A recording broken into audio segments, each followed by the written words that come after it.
You will not keep this baby, Sarah. Sign the papers or I swear to God I will have you committed tonight. Helen's manicured nails dug into Sarah's wrist like claws. The hospital room smelled of antiseptic and control. Sarah felt her daughter kick hard against her ribs as if the baby understood the threat before Sarah did. That baby belongs to the Andersons now. Helen continued, her voice dropping to a whisper that was somehow more terrifying than her screaming. $75,000. That's what your mistake is worth, and you will not ruin this for me. 48 hours later, Sarah Mitchell would be standing in front of her dead grandmother's house at dawn, 9 months pregnant, clutching keys to a door that should have belonged to strangers. But the woman who answered that door knew her name. If you want to discover what Sarah found inside those walls, subscribe to this channel and stay until the very end. Comment below and tell me what city you're watching from. I read every single one, and your stories help me understand how far these videos travel. Now let's begin. The fluorescent lights in room 412 buzzed like angry insects. Sarah Mitchell sat on the edge of her hospital bed, her hands pressed flat against her swollen belly, counting her daughter's kicks the way other people counted sheep. 1, 2, 3. Each kick was a reminder. You are not alone. You are not giving up. You are getting out of here. The door opened without warning. Helen walked in first, her Chanel suit immaculate, her blonde hair perfectly styled, her smile sharp enough to cut glass. Richard followed behind her, his attention split between his phone and his wife's performance. "Good morning, sweetheart." Helen's voice dripped with sweetness that made Sarah's skin crawl. "How are we feeling today?" Sarah didn't answer. She had learned 14 days ago that silence was safer than words. Words could be twisted. Words could be used against you. Words could end up in medical reports that said things like patient exhibits signs of emotional instability and recommended for psychiatric evaluation. Helen sat down in the chair beside the bed, crossing her legs elegantly. "The Andersons called again this morning. They're getting anxious, Sarah. They've already paid the deposit. They've decorated the nursery. They've told all their friends they're finally becoming parents." "I never agreed to anything." "Didn't you?" Helen's eyebrows rose in practiced surprise. "I have the preliminary consent forms right here. Your signature is on every page." Sarah's blood went cold. "I never signed anything." "Of course you did, dear. Last Tuesday after your sedative. You were quite agreeable." Helen pulled a folder from her designer bag and laid it on the bed. "See Sarah Mitchell, right there at the bottom." Sarah grabbed the folder with shaking hands. The signature looked like hers. The handwriting was close enough that a judge might believe it, but Sarah knew she had never held that pen, never read those words, never agreed to give away her child. "You forged my signature." "That's a very serious accusation." Helen's smile didn't waver. "And one that would be very difficult to prove, especially given your documented history of anxiety and emotional volatility. The doctors here are very concerned about you, Sarah. They think you might be a danger to yourself and to the baby." Richard finally looked up from his phone. "The psychiatric evaluation is scheduled for tomorrow morning. Dr. Hendricks is very thorough. He's already reviewed your file." Sarah felt the walls closing in around her. Tomorrow. She had until tomorrow. "What do you want?" Her voice came out as a whisper. Helen leaned forward, her perfume overwhelming in the small room. "I want you to stop fighting. I want you to accept that this is what's best for everyone. The Andersons will give your daughter a wonderful life. 2 parents' financial security opportunities you could never provide. And you'll be free. Free to go back to school, build a career, find a husband who actually wants you. Everyone wins. Except my daughter. Your daughter will have everything." Helen's voice hardened. "Everything except a mother who can't take care of herself, let alone a child. You're 28 years old, Sarah. You have no job, no home, no savings, no support system. Daniel made it very clear that he wants nothing to do with this baby, and his family's lawyers made it even clearer. You are alone." "I have Grandma." Helen laughed. It was not a kind sound. Eleanor is in a nursing home, Sarah. She doesn't even remember what day it is half the time. She certainly can't help you raise a child." "She would never have let you do this to me." "She didn't have a choice." Helen stood up, smoothing her skirt. "Neither do you. The evaluation is tomorrow at 9. I suggest you get some rest. You'll want to be at your best when Dr. Hendricks asks you about your mental state." She walked toward the door, then paused and looked back over her shoulder. "Oh, and Sarah, don't bother trying to leave. I've spoken with the nursing staff. They know you're a flight risk. They know you're unstable. And they know that if you try to walk out of this hospital, they should call security immediately." She smiled. "Sweet dreams, dear." The door closed behind her with a soft click that sounded like a prison cell locking. Sarah sat frozen on the bed, the forged document still clutched in her hands. Tomorrow, Dr. Hendricks, psychiatric evaluation. If she was still here when that happened, she would lose everything. Her freedom, her baby, her entire future. She had to get out. Tonight. But first, she needed to understand exactly what she was up against. Sarah waited until the hallway was quiet, then slipped out of her room and walked toward the nurse's station. She moved slowly, one hand supporting her belly, looking like nothing more than a restless pregnant woman taking a midnight stroll. The night nurse Maria smiled at her sympathetically. "Can't sleep again." "The baby's doing gymnastics." Sarah leaned against the counter, trying to look casual. "Maria, can I ask you something?" "Of course, honey." "My aunt, she mentioned that I'm not allowed to leave, that there's some kind of hold on me. Is that true?" Maria's expression shifted. Discomfort, guilt, something that looked almost like pity. "Your aunt has medical power of attorney. She's authorized to make decisions about your care." "Power of attorney over me, but that's for my grandmother. That's not—" "I'm sorry, Sarah. I don't know the legal details. I just know what's in your file." Maria glanced down the hallway, then lowered her voice. "Look, I probably shouldn't be telling you this, but there's a note in your chart from Dr. Hendricks. He's recommending a 72-hour psychiatric hold pending evaluation. Your aunt signed the consent forms this afternoon." Sarah felt the ground tilt beneath her feet. "She can't do that. I'm not mentally ill. I'm not a danger to anyone." "I know, honey. I've seen you every night for 2 weeks. You're one of the sanest people in this hospital." Maria's eyes were kind, but helpless. "But it doesn't matter what I think. It matters what's in the paperwork, and the paperwork says you're at risk." "Is there anything I can do? Anyone I can call?" Maria hesitated. Then she reached under the counter and pulled out a business card. "This is Diana Torres. She's a family law attorney who volunteers with the women's shelter downtown. She handles cases like yours sometimes. Cases where family members try to take control of someone else's life." She pressed the card into Sarah's hand. "Hi. I can't make any calls for you, but if you wanted to use the phone in the visitor's lounge, I wouldn't notice. I'm going on break in about 10 minutes. I'll be gone for at least 20. Sarah looked at the card, then at Maria. "Why are you helping me?" "Because I have a daughter your age." Maria's voice cracked slightly. "And if anyone ever tried to do this to her, I'd want someone to help." Sarah squeezed her hand. "Thank you." "Don't thank me. Just get out of here before tomorrow morning." 12 minutes later, Sarah was in the visitor's lounge dialing the number on the business card with trembling fingers. It was almost 1 a.m. No one would answer. No one would Diana Torres. Sarah almost dropped the phone. I'm sorry to call so late. Maria at Riverside Memorial gave me your card. My name is Sarah Mitchell, and I think my aunt is trying to steal my baby." There was a pause. Then Diana's voice came back, sharp and alert. "Tell me everything. Start from the beginning." Sarah talked for 15 minutes straight. The pregnancy, Daniel's abandonment, Eleanor's stroke, Helen and Richard taking control of the hospital admission, the forged documents, the psychiatric evaluation scheduled for tomorrow morning. When she finished, Diana was silent for a long moment. "Sarah, listen to me very carefully. Your aunt does not have power of attorney over you. POA for your grandmother does not extend to you. You are a legal adult, and you have the right to leave that hospital anytime you want." "But the doctors said—" "The doctors are wrong, or they've been misled. Your aunt has been feeding them information that makes you look unstable, so they'll agree to her requests. It's a manipulation tactic I've seen before. It's technically not illegal, but it's definitely unethical." Diana paused.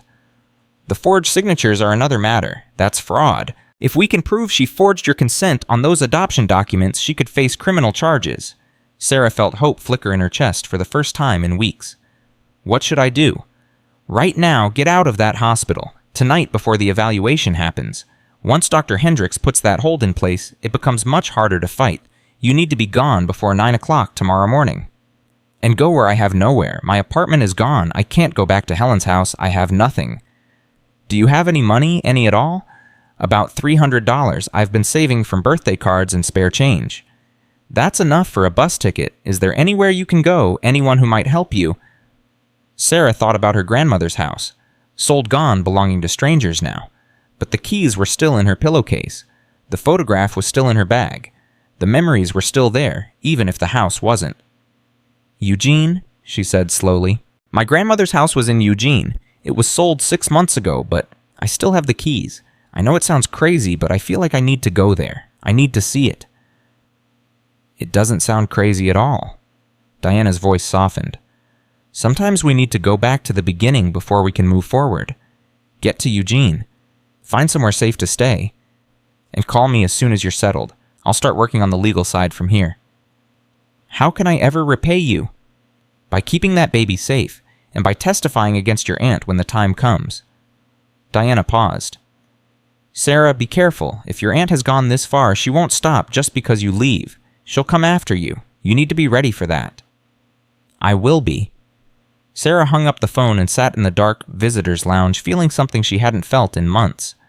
Not hope exactly. Something harder than that. Something with teeth. Determination. She went back to her room and pulled her duffel bag from the closet. Inside were the clothes she had packed 2 weeks ago, the money she had saved her grandmother's keys, and the photograph of Eleanor holding baby Sarah on the porch of 312 Willow Lane. On the back of the photograph in Eleanor's careful handwriting were words Sarah had read 1,000 times. You are loved. You are strong. You are home. Sarah pressed the photograph against her heart and whispered into the darkness. I'm coming, Grandma. Whatever it takes, I'm coming home. At 3:15 in the morning, Sarah disabled the fetal monitor alarm and slipped out of room 412 for the last time. The corridor was empty. The nurse's station was dark except for a single lamp. Maria was on her break just as she had promised. Sarah moved through the hospital like a ghost. She knew every corner of this place after 2 weeks of captivity. She knew which floorboards creaked, which doors squeaked, which cameras were actually functional, and which were just for show. She took the back stairwell to avoid the main elevators. 4 flights of stairs with a 9-month pregnant belly. It was agony, but she didn't stop. She couldn't stop. Every second she stayed in this building was a second closer to losing her daughter forever. On the second floor landing, she heard footsteps coming up. Sarah pressed herself against the wall, barely breathing, her heart pounding so loud she was sure whoever was coming would hear it. 2 orderlies passed below her, laughing about something completely oblivious to the pregnant woman hiding in the shadows above them. Their footsteps faded. Sarah let out her breath and continued down. The first floor was the dangerous part.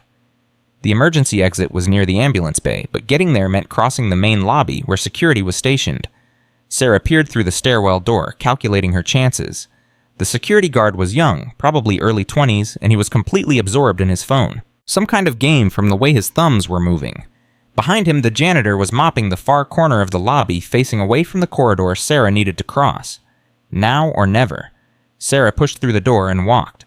Not too fast, not too slow. Just a pregnant woman who couldn't sleep taking a walk to calm her nerves. Nothing suspicious. Nothing worth noticing. 20 feet to the corridor. 15. 10. Hey! Sarah's blood turned to ice. She turned slowly, expecting to see the security guard reaching for his radio, expecting alarms and chaos and Helen's triumphant smile. But it was just the janitor, an elderly black man with kind eyes and a mop in his hand. You shouldn't be walking around alone this late, young lady, not in your condition. Sarah forced a smile. I couldn't sleep. The baby keeps kicking. The janitor nodded slowly, studying her face with an intensity that made her uncomfortable. Running from something. Sarah's heart stopped. What? I've been working nights at this hospital for 37 years. I know what running looks like. He glanced toward the security desk, then back at her. Emergency exit is that way. Door sticks a little, you gotta push hard. Sarah stared at him, not understanding. Go on now. His voice was gentle. Whatever you're running from, it ain't worth catching you, not tonight. Tears pricked at Sarah's eyes. Thank you. Don't thank me, just take care of that baby. Sarah walked away, forcing herself not to run, not to look back. She reached the corridor that led to the emergency exit and pushed through the door. It stuck, just like the janitor said, and then she was outside, cold November air hitting her face like a blessing. She was out. She was free. But she wasn't safe. Not yet. Sarah half walked, half ran through the ambulance bay across the parking lot onto the street. The city was dark and quiet, the kind of quiet that only exists in the hours between midnight and dawn. She had no idea where she was going. She just knew she had to put distance between herself and that hospital. 3 blocks from Riverside Memorial, a contraction hit her so hard she doubled over, grabbing a fire hydrant for support. Pain radiated through her lower back, wrapped around her belly, squeezed until she couldn't breathe. Not now. Please, God, not now. Sarah counted through the contraction the way the prenatal classes had taught her. 1, 2, 3, 4, 5. The pain peaked at 15 seconds, then slowly, gradually began to fade. Braxton Hicks. It had to be Braxton Hicks. She was only 38 weeks. She still had time. She straightened up, breathing hard, and kept walking. The Greyhound station was 16 blocks away. She could make it. She had to make it. At Block 7, another contraction hit. This one lasted 20 seconds. At Block 12, another, 25 seconds. Sarah stopped counting after that. She just focused on putting one foot in front of the other, on breathing through the pain, on keeping her daughter inside her body until she reached somewhere safe. The Greyhound station appeared like a mirage in the pre-dawn darkness. Fluorescent lights, plastic chairs, the smell of diesel and desperation. Sarah pushed through the doors and stumbled toward the ticket counter. The woman behind the counter looked up with tired eyes. "Help you. One ticket to Eugene, please. Bus leaves at 5:15, $38. Sarah counted out the bills with shaking hands, nearly dropping them twice. The woman took the money, printed the ticket, and slid it across the counter. Then she paused. "You okay, honey? You don't look so good." "I'm fine, just tired. When are you due?" 2 more weeks. The woman's eyes narrowed. "You sure about that? Because you look like you're about to pop any minute."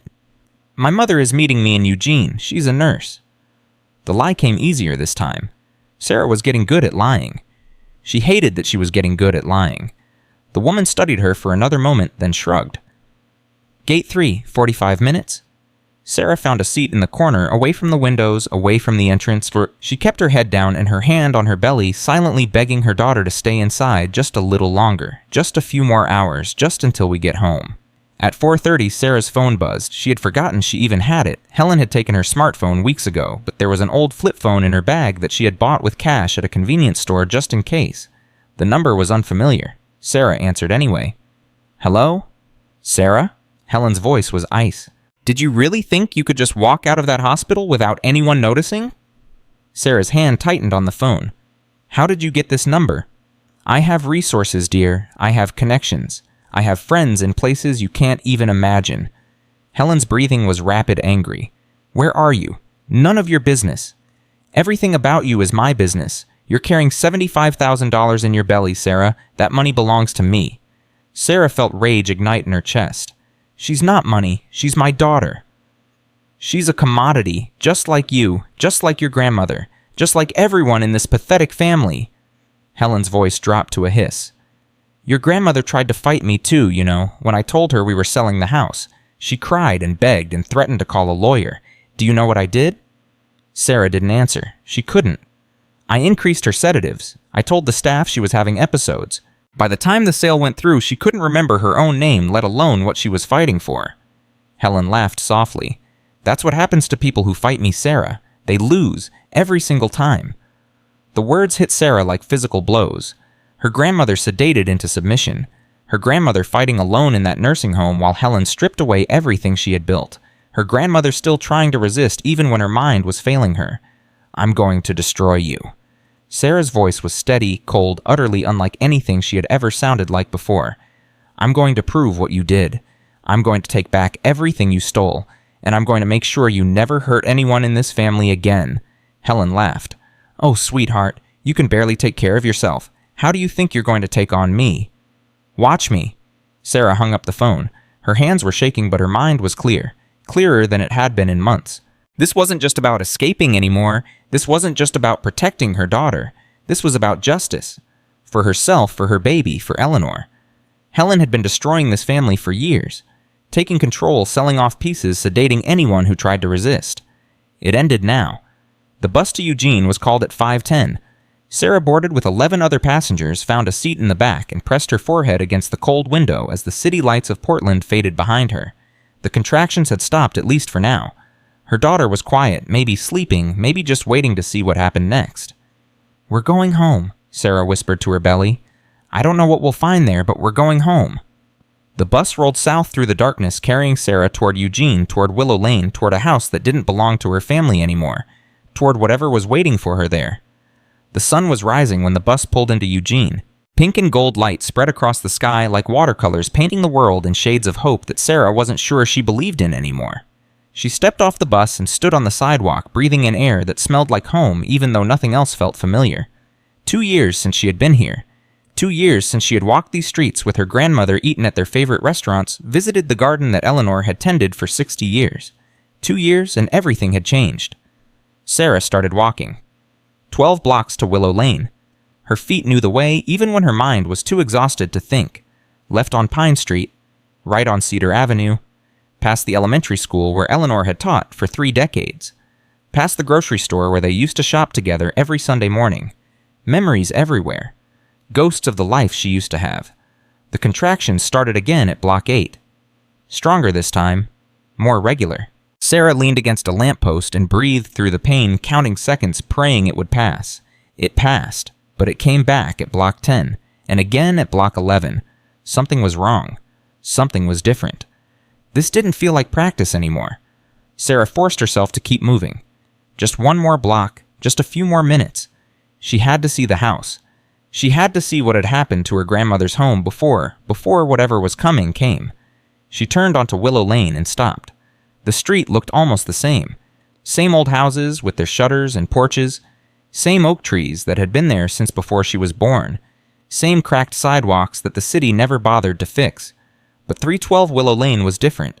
Sarah's legs carried her forward even though her mind was screaming at her to stop, to understand, to make sense of what she was seeing.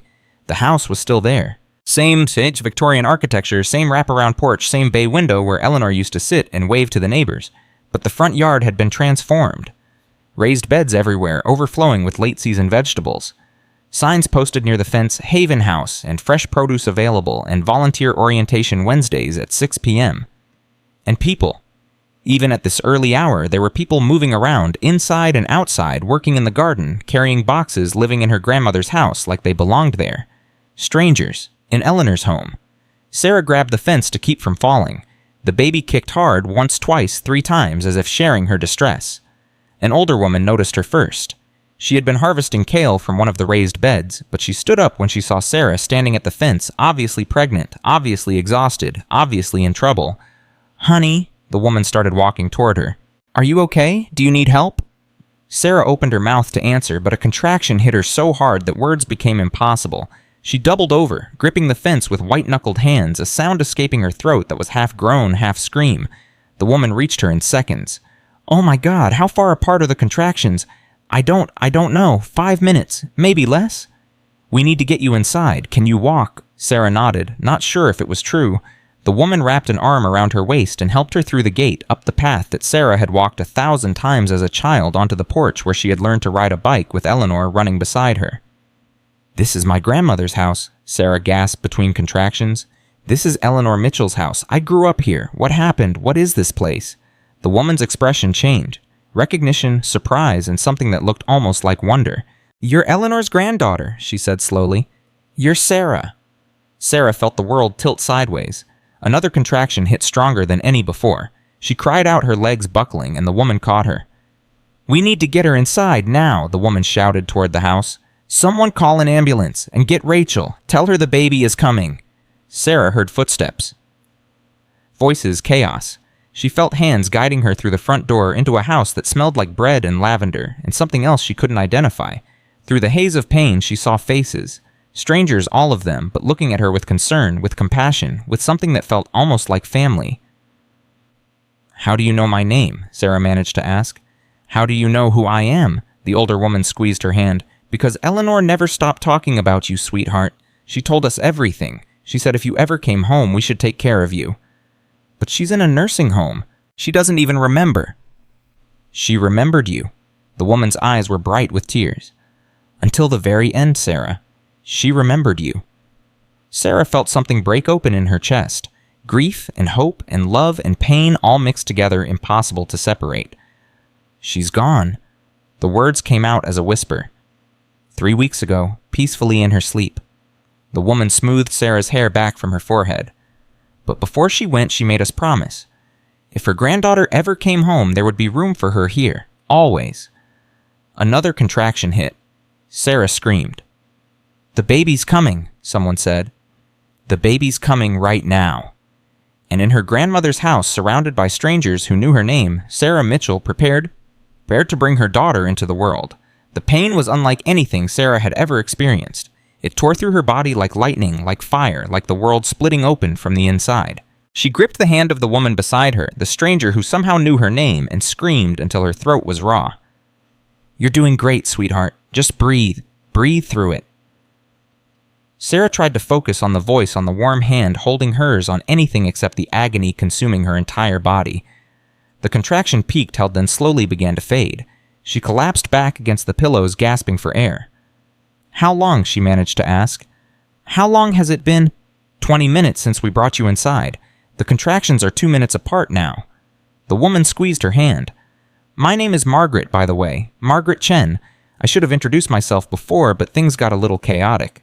Sarah almost laughed. Almost. A little. The door opened and another woman rushed in.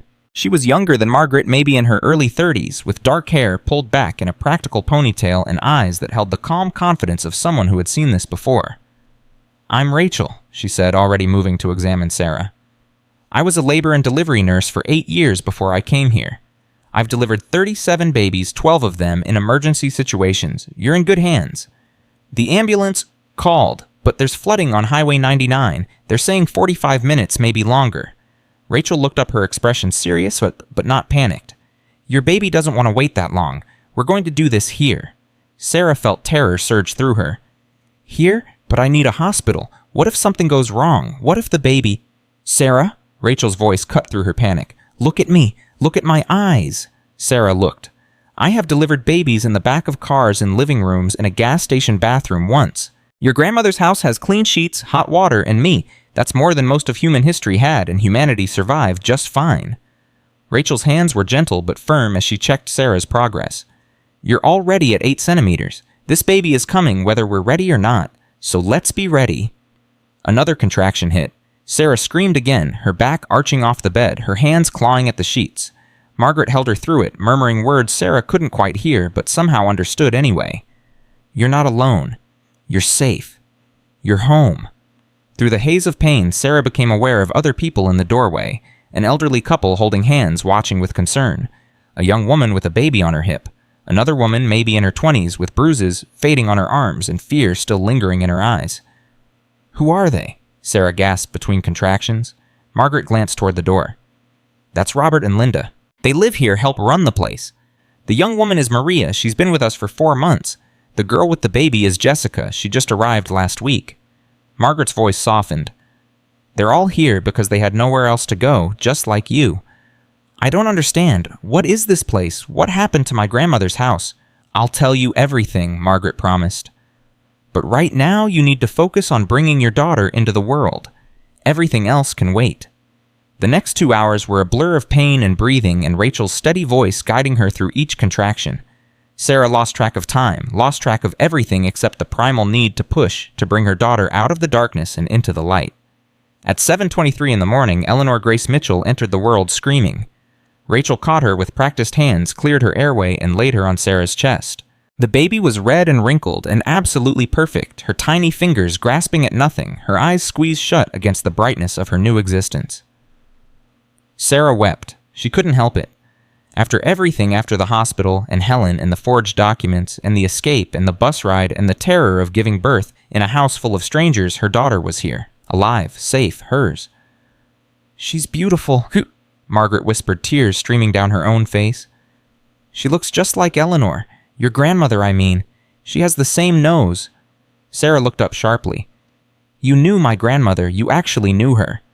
I did. We all did. Margaret wiped her eyes. She was one of the first people to support Haven House. She came here almost every day before her stroke, helping in the garden, sitting with the residents, telling stories about her granddaughter, who was going to do great things someday. But she was in a nursing home for months. That came later. Margaret's expression darkened. After her stroke, after your aunt took control. But before that, Eleanor was here. She was part of this place. Part of this family. Sarah wanted to ask more, wanted to understand everything, but exhaustion was pulling her under. The baby was nursing now, instinctively finding what she needed, and the warmth of her tiny body against Sarah's chest was the most comforting thing Sarah had ever felt. Rest, Rachel said gently. You've been through hell. You need to sleep. But Helen, can't touch you here, not today. Rachel pulled a blanket over Sarah and the baby.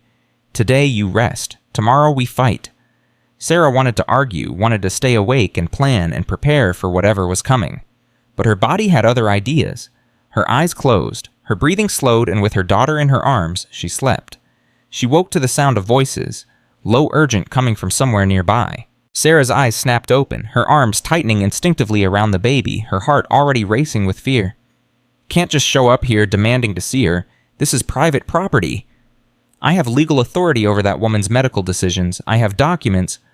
I don't care what documents you have. She's not a patient here. She's a guest, and guests have rights. Sarah recognized both voices.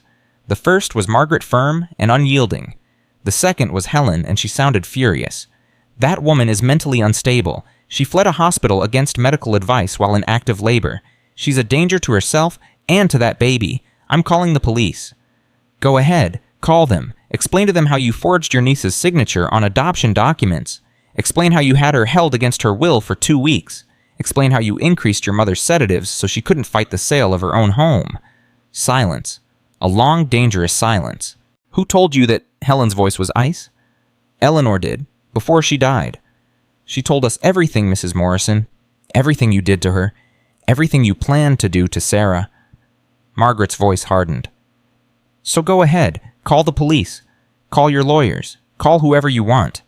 But know this, if you try to take that girl or her baby, you will have to go through every single person in this house, and there are a lot of us. Sarah heard footsteps. Angry, clicking footsteps that she recognized from 2 weeks of captivity. Then Helen's voice, closer, sounded louder. Sarah, I know you can hear me. This isn't over. Those documents are legally binding. That baby belongs to the Andersons. Get off my property. A new voicemail, older, with the quiet authority of someone who had seen real trouble and survived it. Robert, Sarah guessed, the elderly man from the doorway. Your property, this is my mother's house, my family's house. This house belongs to Haven House Trust. Has for 18 months since the Walshes died and the community bought it from their estate. Your mother's name isn't on anything, neither is yours. Robert's voice was calm but immovable. Now leave, before I call the sheriff. He's a personal friend, by the way. Doesn't take kindly to people harassing new mothers. More silence. Then Helen's voice so quiet Sarah almost couldn't hear it. This isn't over, not by a long shot. The front door slammed. A car engine started. Tires squealed on pavement. Then nothing but the sound of Sarah's own ragged breathing and her daughter's soft whimpers against her chest. Margaret appeared in the doorway a moment later. Her face was flushed, her hands trembling slightly, but her eyes were triumphant. She's gone, for now. Sarah felt tears spilling down her cheeks. She found me so fast. How did she... Doesn't matter how. What matters is she couldn't get to you. Margaret crossed the room and sat down on the edge of the bed. Sarah, I need to tell you some things about this house, about your grandmother, about what happened here before you arrived. Tell me. Margaret took a deep breath. 18 months ago, a young couple from California bought this house. David and Christine Walsh. David was a software developer, Christine was a social worker. They had 2 little girls, and they wanted a quieter life than the Bay Area could offer. Sarah nodded slowly, remembering what Helen had said about the sale. A family from California, that matched. Christine started volunteering at the women's shelter downtown almost immediately. She saw things there that broke her heart. Pregnant women with nowhere to go. New mothers fleeing abuse. Girls barely out of their teens trying to raise babies with no support, no resources, no hope. Margaret's voice wavered. The shelter was overcrowded. They were turning people away every week. Christine couldn't accept that. So she started Haven House? Not right away. Right. First, she just started bringing women home, one at a time for a few days until they could find somewhere else to go. David supported her completely. He said the house had 4 bedrooms and they only needed 2. Why let the others sit empty when people were sleeping on the streets? Sarah thought about her own empty apartment in Portland, the one she had given up when Helen insisted she stay with them. She thought about all the people she had walked past on the street, people who needed help, people she had never stopped for. What happened to them? The Walshes. Margaret's expression crumbled. Car accident. Last December, just before Christmas. They were driving back from a fundraiser in Iowa City. Black ice on the highway. David died at the scene. Christine died 3 days later in the hospital. Sarah felt the words like a punch to the gut. The people who had bought her grandmother's house, who had turned it into something beautiful, who had created a place for women like her, they were gone. Just like Eleanor. Just like everyone who tried to make the world better. After they died, their families wanted to shut everything down. Sell the house, distribute the money, move on. Margaret's voice strengthened. But the community wouldn't let that happen. We raised money, $310,000 in 6 weeks, and bought the house from the estate. Now it belongs to a trust. It belongs to everyone. And my grandmother, how does she fit into all of this? Margaret smiled sadly. Eleanor showed up about a month after the Walshes moved in. She'd seen the signs in the yard, the people coming and going, and she wanted to know what was happening to her old house. Christine invited her in for tea, and they talked for 3 hours. Sarah could picture it. Her grandmother curious and concerned, sitting at the kitchen table she had known for decades, listening to a stranger explain what they were building in her home. Eleanor fell in love with the project. She started coming every day, helping in the garden, cooking for the residents, just being present. She said it reminded her of when you were young, when this house was full of life and noise and purpose. Margaret paused. She talked about you constantly, Sarah. She was so proud of you, so worried about you too. She knew something was wrong with Daniel long before you told her. Grandmothers always know. Sarah's throat tightened. She never said anything. She didn't want to interfere. She wanted you to figure it out on your own. Margaret reached out and touched Sarah's hand. But she also made us promise. If you ever came home, if you ever needed help, there would be a place for you here. Always. Even after she had her stroke, even after Helen put her in the nursing home. Margaret's expression hardened. Your aunt tried to stop Eleanor from coming here. She said it was too much exertion, too much stimulation, that Eleanor needed rest. But Eleanor kept sneaking out. She'd call a taxi from the nursing home and show up at our door, still in her slippers sometimes, just to make sure we were still here, just to make sure we remembered our promise.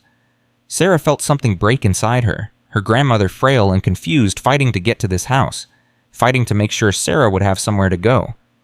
The last time she came was 3 weeks before she died. She was barely coherent by then. The sedatives your aunt insisted on had taken most of her mind. But she grabbed my hand and she said your name. She said, Sarah is coming home. Make sure there's room for her. Those were her last words to me. The baby stirred in Sarah's arms, making a small sound of contentment. Sarah looked down at her daughter's face, at the nose that looked like Eleanor's, at the fingers that were already grasping at life with fierce determination. She knew, Sarah whispered. Somehow she knew I would need this place. She knew you would need family, Margaret corrected gently. And family isn't always blood. Sometimes it's the people who show up when you have nowhere else to go. The door opened and Rachel came in carrying a tray of food. You need to eat. You lost a lot of blood during delivery, and you haven't had anything since God knows when. Sarah realized she was ravenous. She couldn't remember the last meal she had eaten. Something from the hospital cafeteria, maybe bland and forgettable. Rachel set the tray on the bedside table. Scrambled eggs toast with butter, fresh fruit, a glass of orange juice. Simple food, but the smell of it made Sarah's mouth water. The eggs are from our chickens, Rachel said. The strawberries are from the garden. Everything here we grow ourselves or we get from local farms. Haven House feeds about 50 families a week with produce from this yard. Sarah stared at her. 50 families. More during harvest season. We distribute through the food bank, the homeless shelter, the senior center downtown. Your grandmother helped set up most of those partnerships. Rachel smiled. She was a force of nature, that woman. Wouldn't take no for an answer. Reminded me of someone else I know. Sarah felt tears threatening again. She seemed to be crying constantly now, her emotions completely beyond her control. How long can I stay here? She asked quietly. I have a little money saved, but not much. And Helen will be back. She'll bring lawyer's documents, whatever it takes to... Sarah? Margaret's voice was firm. You can stay as long as you need. This is your grandmother's house. It will always be your home. But I can't just get... Yes, you can. That's how this works. People come here when they're in crisis. They stay until they're back on their feet. Some of them leave after a few weeks. Some stay for months. Some, like Robert and Linda, never leave at all. Margaret gestured toward the window, toward the garden beyond. Everyone contributes what they can. You're an architect, right? Eleanor mentioned that. We have expansion plans, grant applications, all kinds of things that could use a professional eye. When you're ready, there will be plenty of ways for you to give back. Sarah looked down at her daughter, at the tiny life she had fought so hard to protect. She thought about the hospital, about Helen's cold smile, about the forged documents and the psychiatric evaluation and the $75,000 that her baby was supposedly worth. Then she thought about this house, these people, the promise her grandmother had extracted with her dying breath. Okay, she said finally. I'll stay. Margaret's face broke into a smile. Good. Now eat your breakfast before it gets cold, and then sleep some more. You're going to need your strength. For what? For whatever comes next. 3 days passed. 3 days of sleep and food and learning to be a mother. 3 days of visitors coming and going, bringing gifts for the baby, offering congratulations, sharing stories about Eleanor that made Sarah laugh and cry in equal measure. 3 days of peace. On the 4th day, Helen returned. Sarah was in the garden, sitting on a bench with Eleanor in her arms, watching Robert and Linda harvest the last of the fall tomatoes. The morning sun was warm on her face, and for a few minutes she had almost forgotten that her life was still in danger. Then she heard the car pull up, heard the door slam, heard the click of expensive heels on the sidewalk. Well, isn't this cozy? Sarah's blood went cold.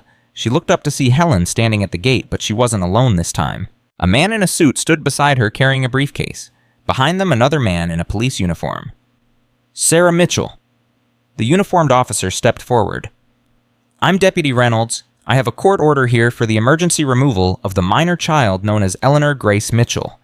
Sarah's arms tightened around her daughter. What? No, you can't. The order was signed this morning by Judge Harrison. Helen's voice was triumphant. It grants me temporary custody of the child pending a full hearing on your mental fitness as a mother. This is insane. I haven't done anything wrong. You fled a hospital against medical advice while in active labor. You gave birth in an unlicensed facility without proper medical supervision. You've been living in a commune with strangers instead of seeking appropriate postnatal care. Helen smiled. Any one of those things would be concerning. All of them together. That's a pattern of behavior that suggests you're incapable of making sound decisions for yourself or your child. Margaret appeared beside Sarah, her face pale but determined. You can't take that baby. Sarah is a legal adult. She has the right to make her own medical decisions. Not according to this. The man in the suit held up a document. Dr. Hendricks completed his evaluation based on Sarah's medical records and the testimony of hospital staff. His professional opinion is that Sarah Mitchell is suffering from severe postpartum psychosis and poses a significant risk to her child's welfare. That's a lie. I never even saw Dr. Hendricks. I left before the evaluation. Which is itself evidence of impaired judgment. The lawyer's voice was smooth, practiced. A mentally stable person doesn't flee a hospital in the middle of the night while in labor. A mentally stable person doesn't give birth in a stranger's house. A mentally stable person doesn't refuse help from family members who are trying to protect her. Sarah felt the world closing in around her. This was it. This was how Helen won. Not with violence, not with threats, but with paperwork. With documents and lawyers and judges who didn't know Sarah, didn't know Eleanor, didn't know anything except what Helen told them. I want to see the order. Diana Torres stepped out of the house, her own briefcase in hand, her expression calm but fierce. I'm Ms. Mitchell's attorney. I'll need to review any documents before any action is taken. Helen's smile faltered slightly. Who are you? Diana Torres, Family Law. I've been expecting you, Mrs. Morrison. Diana took the court order from the deputy's hand and began reading. This order was issued ex parte, meaning Sarah wasn't given the opportunity to respond before it was signed. That's standard for emergency situations, but it also means it can be challenged immediately. Challenge it all you want. The order stands until a judge says otherwise. Actually, it doesn't. Diana looked up, a small smile playing at her lips. This order was signed by Judge Harrison, Judge Thomas Harrison, who happens to be, unless I'm mistaken, Daniel Harrison's uncle. Sarah felt her breath catch. Daniel, her ex-fiancé, the father of her baby, the man who had abandoned her the moment she refused to terminate the pregnancy. That's a conflict of interest, Diana continued. Judge Harrison should have recused himself from any case involving Sarah Mitchell or her child. The fact that he didn't suggests either incompetence or corruption. Either way, this order is invalid. Helen's face went white. That's ridiculous. Thomas Harrison is one of the most respected judges in Oregon. Who just signed an emergency custody order that benefits his nephew's family? Diana turned to the deputy. Officer Reynolds, I'm formally notifying you that this order is legally compromised. If you attempt to remove this child based on a document signed by a judge with an undisclosed conflict of interest, you will be personally liable for any damages that result. The deputy looked uncertain. He glanced at Helen, then at the lawyer, then at Diana. Ma'am, I'm just here to execute the order. And I'm telling you the order is invalid. Execute it anyway and you'll spend the next 5 years in civil court.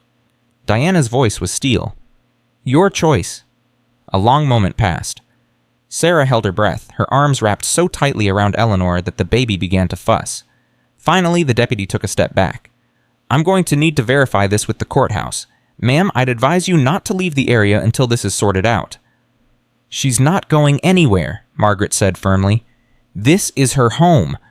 Helen was shaking with rage. "This isn't over. I'll get a new order, a new judge. You'll do whatever you want," Diana interrupted. "And I'll be ready, but right now you're trespassing on private property. I suggest you leave before someone calls the real police." For a moment, Sarah thought Helen might actually attack someone. Her face was twisted with fury, her hands clenched into fists, her whole body vibrating with the need to strike. Then she turned and walked back to her car. The lawyer followed. The deputy lingered for a moment, gave Sarah an apologetic look, and then left as well. When the cars were gone, Sarah finally let herself breathe. "Thank you," she whispered to Diana. "I don't know how you got here so fast, but thank you." "Margaret called me the moment Helen showed up. I've been preparing for this since you first called me from the hospital." Diana sat down on the bench beside Sarah. "But we're not out of the woods yet. Helen will be back. She'll find a different judge, get a clean order. We need to be ready."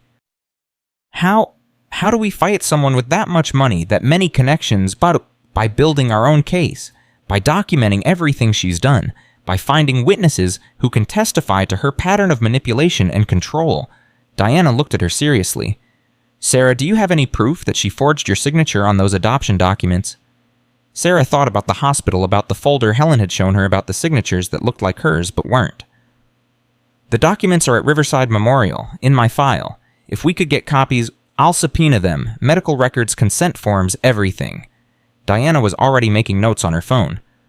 "What about the sedatives you said she increased your grandmother's medication to keep her compliant? Is there any record of that?" "I don't know. She had power of attorney over Grandma. She could authorize whatever she wanted." "But the dosages would be documented. If we can show a pattern of over-medication that coincides with decisions Eleanor opposed, that's evidence of abuse." Diana looked up. "I need to talk to the staff at Sunny Meadows. The nurses, the doctors, anyone who interacted with Eleanor in her final months. Someone must have noticed something." Margaret leaned forward. "I can help with that. Eleanor mentioned a nurse named Patricia who was kind to her, said she was the only one who treated her like a person instead of a problem. Get me her contact information. Anyone else Eleanor trusted, anyone who might have witnessed Helen's behavior." Diana stood up all business now. "We're going to build a case so strong that no judge in Oregon will touch it. We're going to prove that Helen Morrison is a predator who preys on vulnerable family members for financial gain. And when we're done, she's going to be the one facing a courtroom, not you." Sarah felt hope flicker in her chest, fragile but real. "You really think we can win?" Diana looked at her, at the baby in her arms, at the house full of women who had fought their own battles and survived. "I think you've already won the hardest part. You got out. You kept your daughter. You found people who will fight for you." She smiled. "Everything else is just paperwork." That night, Sarah sat in Eleanor's old room, nursing her daughter by the light of a single lamp. Through the window, she could see the garden below, silver in shadow in the moonlight. Her grandmother had tended that garden for 60 years. Now strangers tended it, growing food to feed people Eleanor would never meet. But it wasn't really strangers, was it? Not anymore. Robert and Linda, who had escaped their own nursing home and found purpose here. Maria, who had fled an abusive husband and was learning to trust again. Jessica, 19 years old, with a baby of her own, trying to figure out how to be a mother when no one had ever mothered her. They were all family now, bound not by blood, but by choice. By the decision to show up for each other when no one else would. Sarah looked down at her daughter, Eleanor Grace, named for a woman who had loved fiercely, fought constantly, and never stopped believing that Sarah would find her way home. "I'm going to tell you about your great-grandmother," Sarah whispered. "I'm going to tell you about this house, about the people who live here, about what it means to be part of something bigger than yourself." The baby's eyes were closed, her breathing slow and peaceful. She had no idea what storms were coming, what battles would have to be fought, what sacrifices would have to be made, but she was safe. For now, in this moment, in this house that had been built on love and loss and the stubborn refusal to give up, she was safe, and Sarah would do whatever it took to keep her that way. The phone rang at 3 a.m. Sarah was awake instantly, her heart pounding, her arms reaching for Eleanor before her mind even registered what had woken her. The baby was still sleeping peacefully in the bassinet beside the bed. The phone rang again. Sarah grabbed it, recognizing Diana's number. Diana, what's wrong? Sarah, listen to me carefully. Diana's voice was urgent, breathless. I just got a call from a friend at the courthouse. Helen filed a new petition tonight. Different judge. Emergency hearing scheduled for tomorrow morning at 9. Tomorrow, but you said... I know what I said. I didn't think she could move this fast. There was a pause, the sound of papers shuffling. Sarah, this judge is clean. No conflicts of interest. No family connections to the Harrisons. He's going to take the petition seriously. Sarah felt the walls closing in again. What do I do? You show up. You tell your story. You prove that you're a fit mother who made reasonable decisions under impossible circumstances. Diana's voice steadied. And you bring everyone who can testify on your behalf. Margaret, Rachel, anyone who witnessed what happened. We need to show the judge that you're not alone, that you have a support system, that you're not the unstable flight risk Helen is making you out to be. And if it doesn't work, if the judge sides with her. Silence on the other end. A long, heavy silence that told Sarah everything she needed to know. Then we appeal. We fight. We don't give up. Diana exhaled slowly. But Sarah, I have to be honest with you. If we lose tomorrow, it could take weeks to get the decision reversed. Maybe longer. And during that time, Eleanor would be with Helen. Yes? Sarah looked at her daughter, sleeping peacefully, unaware that her entire future would be decided in a courtroom in less than 6 hours. I'll be there, Sarah said. Whatever it takes, I'll be there. She hung up the phone and sat in the darkness, listening to her daughter breathe, counting the hours until dawn. The courthouse clock read 8:47 a.m. when Sarah walked through the security checkpoint with Eleanor pressed against her chest. Her daughter was quiet, miraculously quiet, as if she understood that today would determine both their futures. Diana was waiting just inside the lobby, her briefcase bulging with documents, her face tight with controlled tension. Behind her stood Margaret, Robert, Linda, and Rachel, all of them dressed in their best clothes, all of them wearing expressions that said they were ready for war. How are you feeling? Diana asked quietly. Sarah almost laughed. Terrified, exhausted, ready to fight. Good. Hold on to that last one. Diana guided her toward a bench near the courtroom doors. Listen, before we go in, there's something you need to know. I got a call 20 minutes ago from the courthouse clerk. Helen's lawyer filed a last-minute addendum to her petition. Sarah's stomach dropped. What kind of addendum? A statement from Daniel Harrison, your ex-fiancé. The name hit Sarah like a physical blow. Daniel, who had abandoned her the moment she refused to terminate. Daniel, who had let his family's lawyers threaten her into silence. Daniel, who hadn't spoken a single word to her in 7 months. What did he say? Diana hesitated. He's claiming paternity. He says he's changed his mind about wanting to be involved. He's asking the court to grant him and his family visitation rights. Sarah felt the ground tilt beneath her feet. He can't do that. He gave up all rights. He made it very clear. He never signed a formal termination of parental rights. Neither did you file to have his rights terminated. Legally, he's still Eleanor's father. Diana's voice was gentle but firm. Sarah, this changes things. If the judge sees a biological father stepping forward to take responsibility, it strengthens Helen's argument that you're isolating the baby from her family. Her family, they're not her family. They tried to force me to have an abortion. They threatened me. I know, and we'll make sure the judge knows too. Diana squeezed her arm. But you need to be prepared. Daniel might be in that courtroom. You might have to face him. Sarah closed her eyes and counted to 10. She thought about her grandmother fighting alone in a nursing home while Helen stripped away everything she had built. She thought about the women at Haven House survivors who had faced their own monsters and won. She thought about Eleanor warm and alive in her arms, depending on her mother to keep her safe. I can face him, Sarah said quietly. I can face anyone. The courtroom doors opened at exactly 9:00 a.m. Sarah walked in with Diana on one side and Margaret on the other, her support system filing into the gallery behind her. She kept her eyes forward, refusing to look at the other side of the room, refusing to acknowledge the presence she could feel watching her. But she couldn't ignore him forever. Daniel Harrison sat in the front row behind Helen's table, looking exactly as she remembered him. Expensive suit, perfect hair, that charming smile that had fooled her for 3 years.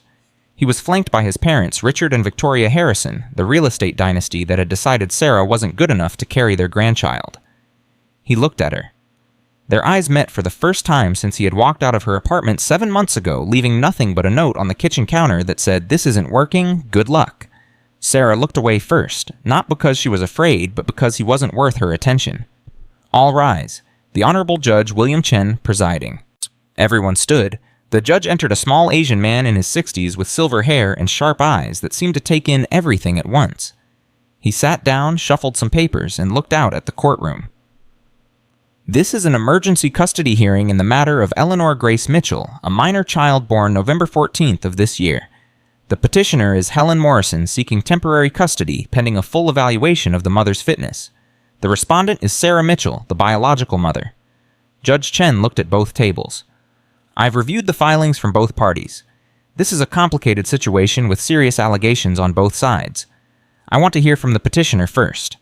Mrs. Morrison, your counsel may proceed. Helen's lawyer stood. He was the same man from Haven House, smooth and polished, with the confident air of someone who won more cases than he lost. Thank you, Your Honor. My client is here today out of genuine concern for her great-niece's welfare. Sarah Mitchell has exhibited a pattern of erratic and dangerous behavior that puts her child at serious risk. He launched into a recitation of Sarah's supposed sins: fleeing the hospital against medical advice, giving birth without proper medical supervision, living in an unlicensed facility with strangers, refusing to cooperate with family members who were trying to help. Sarah listened with her jaw clenched, forcing herself to stay calm. Every word was a distortion, a half-truth twisted into something ugly, but she couldn't interrupt. She had to wait her turn. Furthermore, the lawyer continued, we have a statement from Daniel Harrison, the child's biological father, expressing his desire to be involved in his daughter's life. Mr. Harrison was initially reluctant to pursue custody due to the circumstances of the pregnancy, but he has reconsidered. He believes the child would be better served in a stable two-parent household than with a mother who has demonstrated such poor judgment. Diana stood up. Objection, Your Honor. Mr. Harrison is not a party to this petition. His beliefs about custody are not relevant to Mrs. Morrison's claims. Sustained. Counsel, please confine your arguments to your client's petition. The lawyer nodded smoothly. Of course, Your Honor. My point is simply that Sarah Mitchell has isolated herself and her child from everyone who cares about them: her own family, the child's father, medical professionals. She has surrounded herself with strangers and refused all attempts at intervention. This is not the behavior of a stable, competent mother. He sat down. Helen was smiling that cold, triumphant smile that Sarah had come to recognize as the face of victory. Diana stood. Your Honor, may I respond? You may. Shh. Diana walked to the center of the courtroom, positioning herself where she could address both the judge and the gallery. Your Honor, my client is not unstable. She is not dangerous. She is not a flight risk. She is a young woman who was held against her will in a hospital for 2 weeks by family members who wanted to take her baby and sell it to strangers. Gasps from the gallery. Helen's smile flickered. The petitioner, Helen Morrison, forged my client's signature on adoption documents. She arranged for a psychiatric evaluation by a doctor who never actually examined my client. She manipulated hospital staff into believing my client was mentally incompetent so they would keep her confined. Diana held up a stack of documents. I have evidence of all of this, Your Honor. Medical records showing my client was held without her consent. Testimony from nurses who witnessed Mrs. Morrison's manipulations. And most damning of all the adoption agreement itself, which lists a payment of $75,000 to be made to Mrs. Morrison upon transfer of the child to a couple named Anderson. The courtroom erupted. Judge Chen banged his gavel. Order, order in the court. He waited until the noise subsided, then leaned forward. Ms. Torres, those are very serious allegations. Do you have proof? I do, Your Honor. Diana approached the bench and handed over the documents. The adoption agreement was obtained from Riverside Memorial Hospital as part of my client's medical records. As you can see, the signature is dated November 3rd at 2:15 p.m. According to hospital records, my client was sedated at that time following a routine blood draw. She was physically incapable of signing anything. Helen's lawyer jumped to his feet. Objection. This document hasn't been authenticated. There's no proof my client... The proof is in the handwriting analysis I commissioned. And Diana handed over another document. A certified expert compared the signature on the adoption agreement to samples of my client's actual handwriting. His conclusion is unequivocal. The signature is a forgery. Judge Chen studied the documents for a long moment. His expression gave nothing away, but Sarah saw his jaw tighten almost imperceptibly. Mrs. Morrison, the judge said quietly, do you have anything to say about these allegations? Helen stood her composure cracking for the first time. Your Honor, this is absurd. I was trying to help my niece. She was alone pregnant, abandoned by the father of her child. I was looking out for her best interests by forging her signature on documents that would take away her baby. I never forged anything. She signed those papers willingly. She was confused later hormonal, but at the time. The handwriting expert disagrees. Judge Chen's voice was ice. And frankly, Mrs. Morrison, so does common sense. Why would a woman sign adoption papers while sedated if she truly wanted to give up her child? Helen's mouth opened and closed. No words came out.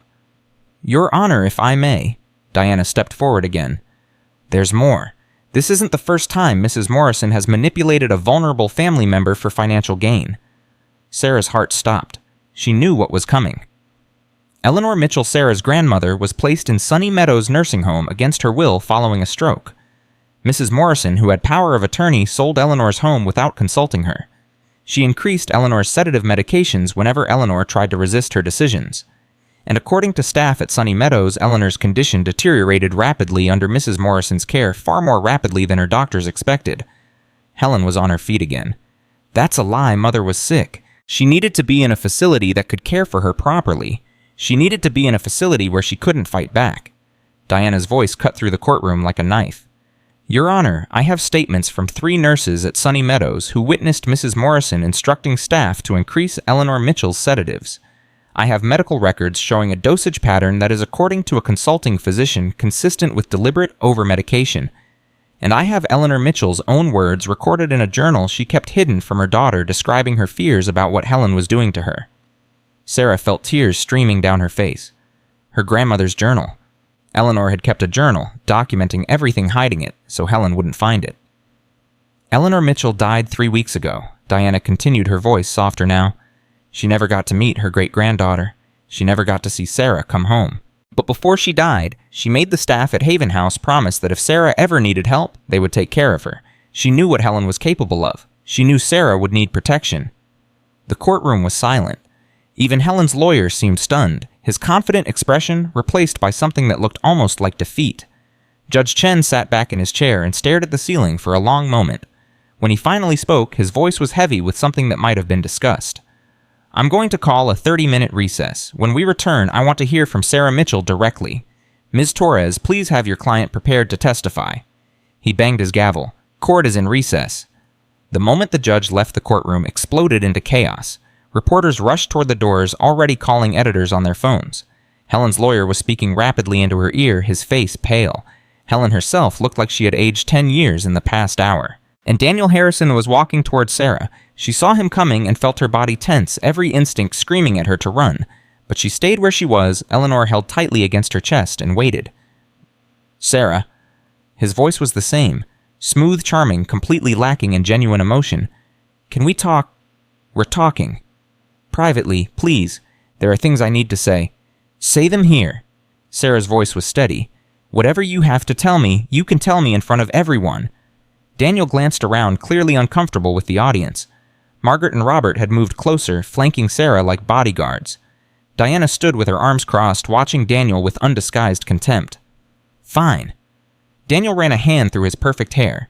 I made a mistake. When you told me you were pregnant, I panicked. My family, they have expectations, and I wasn't ready to. You told me to get an abortion or get out? I know, and I'm sorry. But I've had time to think, and I realize now that I was wrong. That baby is my daughter. I have a right to be in her life. Sarah stared at him. She remembered the day he had left the note on the counter, the empty closet where his clothes used to hang. She remembered the silence afterward, the weeks of unanswered calls, the lawyer's letters making it clear that the Harrison family wanted nothing to do with her or her child. You don't want to be in her life, Sarah said quietly. You want to control her, just like your family wants to control everything. That's not true.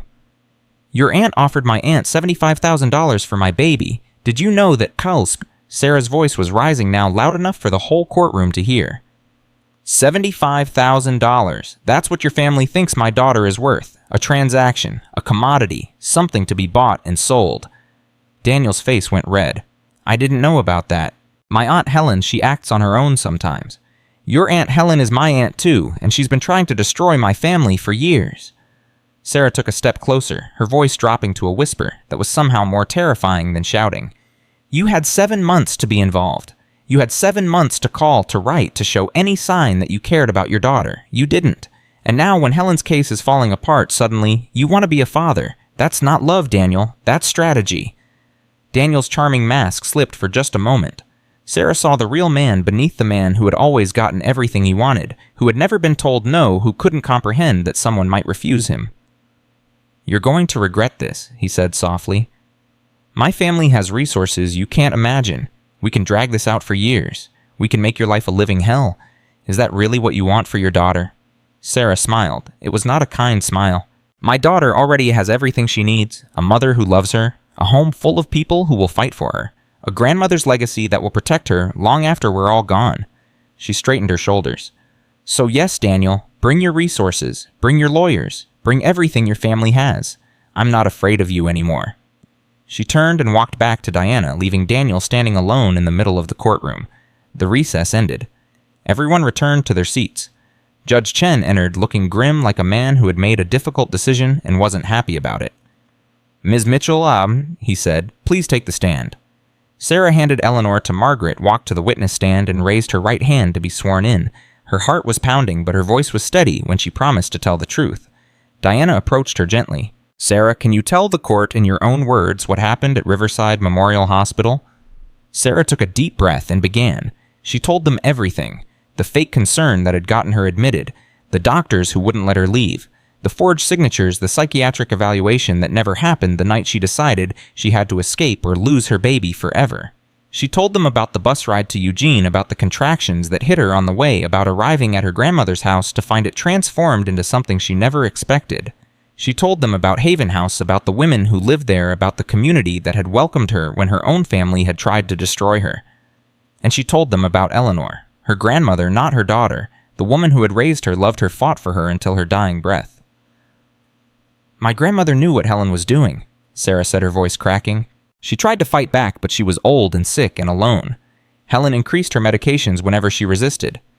By the end, my grandmother couldn't remember what day it was, but she still remembered me. She still remembered to tell the people at Haven House to take care of me if I ever came home." Sarah wiped her eyes. "That's what family is supposed to be, not control and manipulation and selling babies for profit. Love, protection, being there for each other even when it's hard."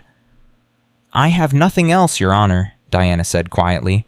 Helen's lawyer stood for cross-examination, but his heart clearly wasn't in it. His questions were perfunctory, easily answered, and he sat down after just a few minutes. Judge Chen looked at Sarah for a long moment. Then he looked at Helen, at Daniel, at the lawyers on both sides. "I've heard enough," he said finally. "I'm prepared to rule." The courtroom went silent. Sarah felt Margaret squeeze her hand from the gallery. "The petition for emergency custody is denied." Judge Chen's voice was firm. "I find no credible evidence that Sarah Mitchell is an unfit mother or that her child is in any danger. To the contrary, I find substantial evidence that the petitioner Helen Morrison has engaged in a pattern of manipulation, fraud, and abuse toward vulnerable family members." Helen made a sound like a wounded animal. Her lawyer put a hand on her arm. "Furthermore, I am referring this matter to the District Attorney's Office for investigation of potential criminal charges, including forgery, fraud, and elder abuse." The judge's eyes were hard. "Mrs. Morrison, I strongly suggest you retain criminal defense counsel." Helen's face was white. Daniel was already moving toward the exit, his parents close behind, clearly wanting to distance themselves from the disaster. Finally, regarding the matter of paternal rights, Judge Chen turned to look at where Daniel had been sitting. "Mr. Harrison has left the courtroom, which I take as an indication of his commitment to fatherhood. Ms. Mitchell, I recommend you file a petition to terminate his parental rights at your earliest convenience. Given his abandonment and his family's conduct, I don't anticipate any difficulty in having it granted." Sarah couldn't speak. She could barely breathe. "This hearing is concluded." Judge Chen banged his gavel one final time. "Ms. Mitchell, take your daughter home. She's lucky to have you as a mother." The courtroom erupted. Margaret was crying. Robert was cheering. Rachel grabbed Sarah in a hug so tight she could barely breathe. And through it all, Sarah just stood there, overwhelmed by a feeling she barely recognized after so many months of fear and fighting. Relief. Joy. Victory. She had won. Against Helen, against Daniel, against everyone who had tried to take her daughter away. She had won. Diana appeared beside her, smiling broadly. "You did it. You actually did it." "We did it?" Sarah corrected. "I couldn't have done any of this without you. Without all of you." "That's what family is for." Diana nodded toward the gallery where the Haven House residents were waiting.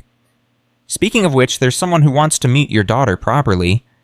Sarah turned to see Robert approaching, his weathered face creased with emotion. "My wife Linda and I," he said slowly. "We lost our grandchildren when our daughter cut us off. Haven't seen them in 3 years.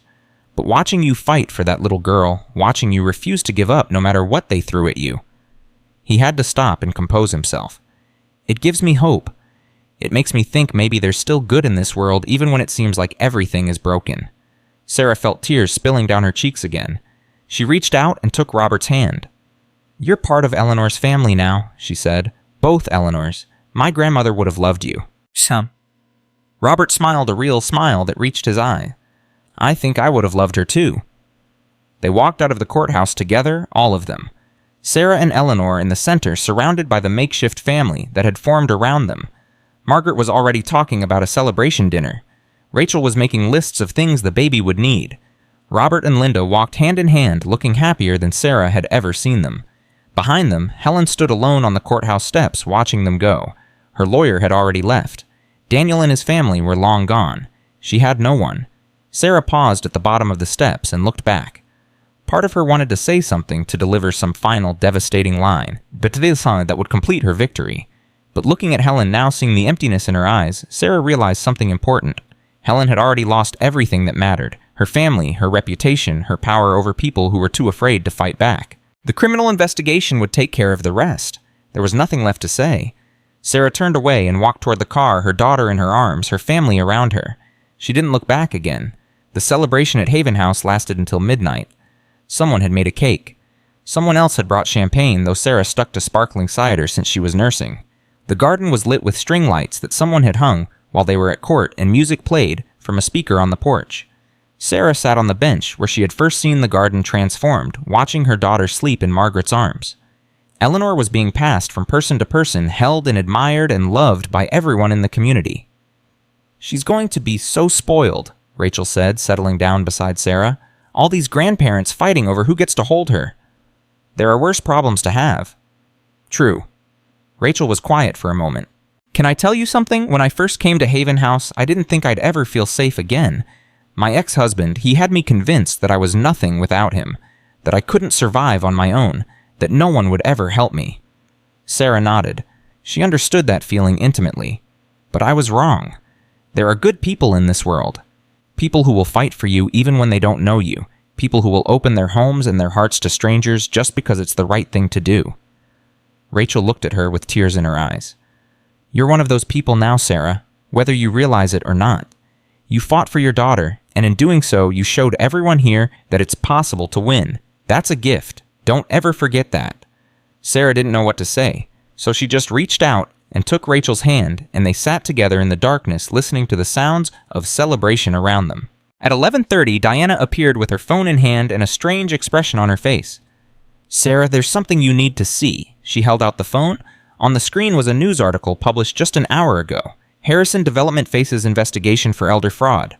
Sarah's breath caught as she read. The article detailed allegations against Daniel's family, specifically their real estate practices targeting elderly homeowners.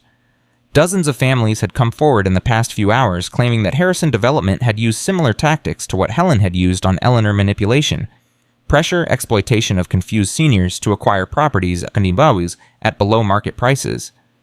"It's not just Helen," Diana said quietly. "It's the whole family. They've been doing this for years. Your grandmother's case opened the floodgates." Sarah stared at the screen, unable to process what she was reading. Her grandmother suffering her own fight for Eleanor, it had all led to this, to justice for dozens of families she had never met. "Eleanor," Sarah whispered, "not her daughter, her grandmother. She did this. Even after she died, she's still fighting." "She gave us the evidence we needed," Diana agreed. "Her journal, her records, her testimony to the Haven House staff. Without that, none of this would have been possible." Sarah felt tears streaming down her face, but she was smiling. Her grandmother, sedated and confused and trapped in a nursing home, had still found a way to fight back. Had still found a way to protect not just Sarah, but everyone who had been hurt by people like Helen and the Harrisons. That was Eleanor Mitchell's legacy. Not a house or a garden or even a granddaughter named in her honor. It was the courage to keep fighting no matter what. "I need a minute," Sarah said. She walked away from the party, away from the lights and the music, into the quiet darkness of the garden. The plants were shadows around her, but she could smell them, tomatoes and herbs and the last of the autumn flowers. She found herself at the back corner near the old cherry tree that had been there since before Eleanor bought the house. Sarah had climbed that tree as a child, had sat in its branches, and dreamed about her future. She hadn't dreamed anything like this. "Hi, Grandma," she said softly. "I don't know if you can hear me. I don't know if there's anything after this life. But if there is, I hope you know what happened today. I hope you know that we won." The wind rustled through the leaves above her. Sarah chose to believe it was an answer. "I'm going to raise Eleanor here in your house. I'm going to teach her about you, about what you built, about what family really means. And when she's old enough, I'm going to tell her that her great-grandmother was the bravest person I ever knew." Sarah wiped her eyes and looked up at the stars. "Thank you, Grandma, for everything, for raising me, for fighting for me, for making sure there was a place for me to come home to." She took a deep breath. "I love you. I'll always love you." She stood there for a long moment, surrounded by the garden her grandmother had loved, in the house her grandmother had built, holding the hope her grandmother had never let go of. Then she turned and walked back, toward the lights, toward the music, toward the family waiting for her. Eleanor Grace Mitchell slept peacefully, in Margaret's arms, dreaming whatever dreams newborns dream. She didn't know yet about the battles that had been fought for her, about the grandmother she would never meet, about the legacy she had inherited. But she would learn. Sarah would make sure of that. And somewhere, somehow, Eleanor Mitchell smiled. 3 weeks after the courtroom victory, Sarah woke to the sound of her daughter crying at 4:17 a.m. She was out of bed before her eyes fully opened.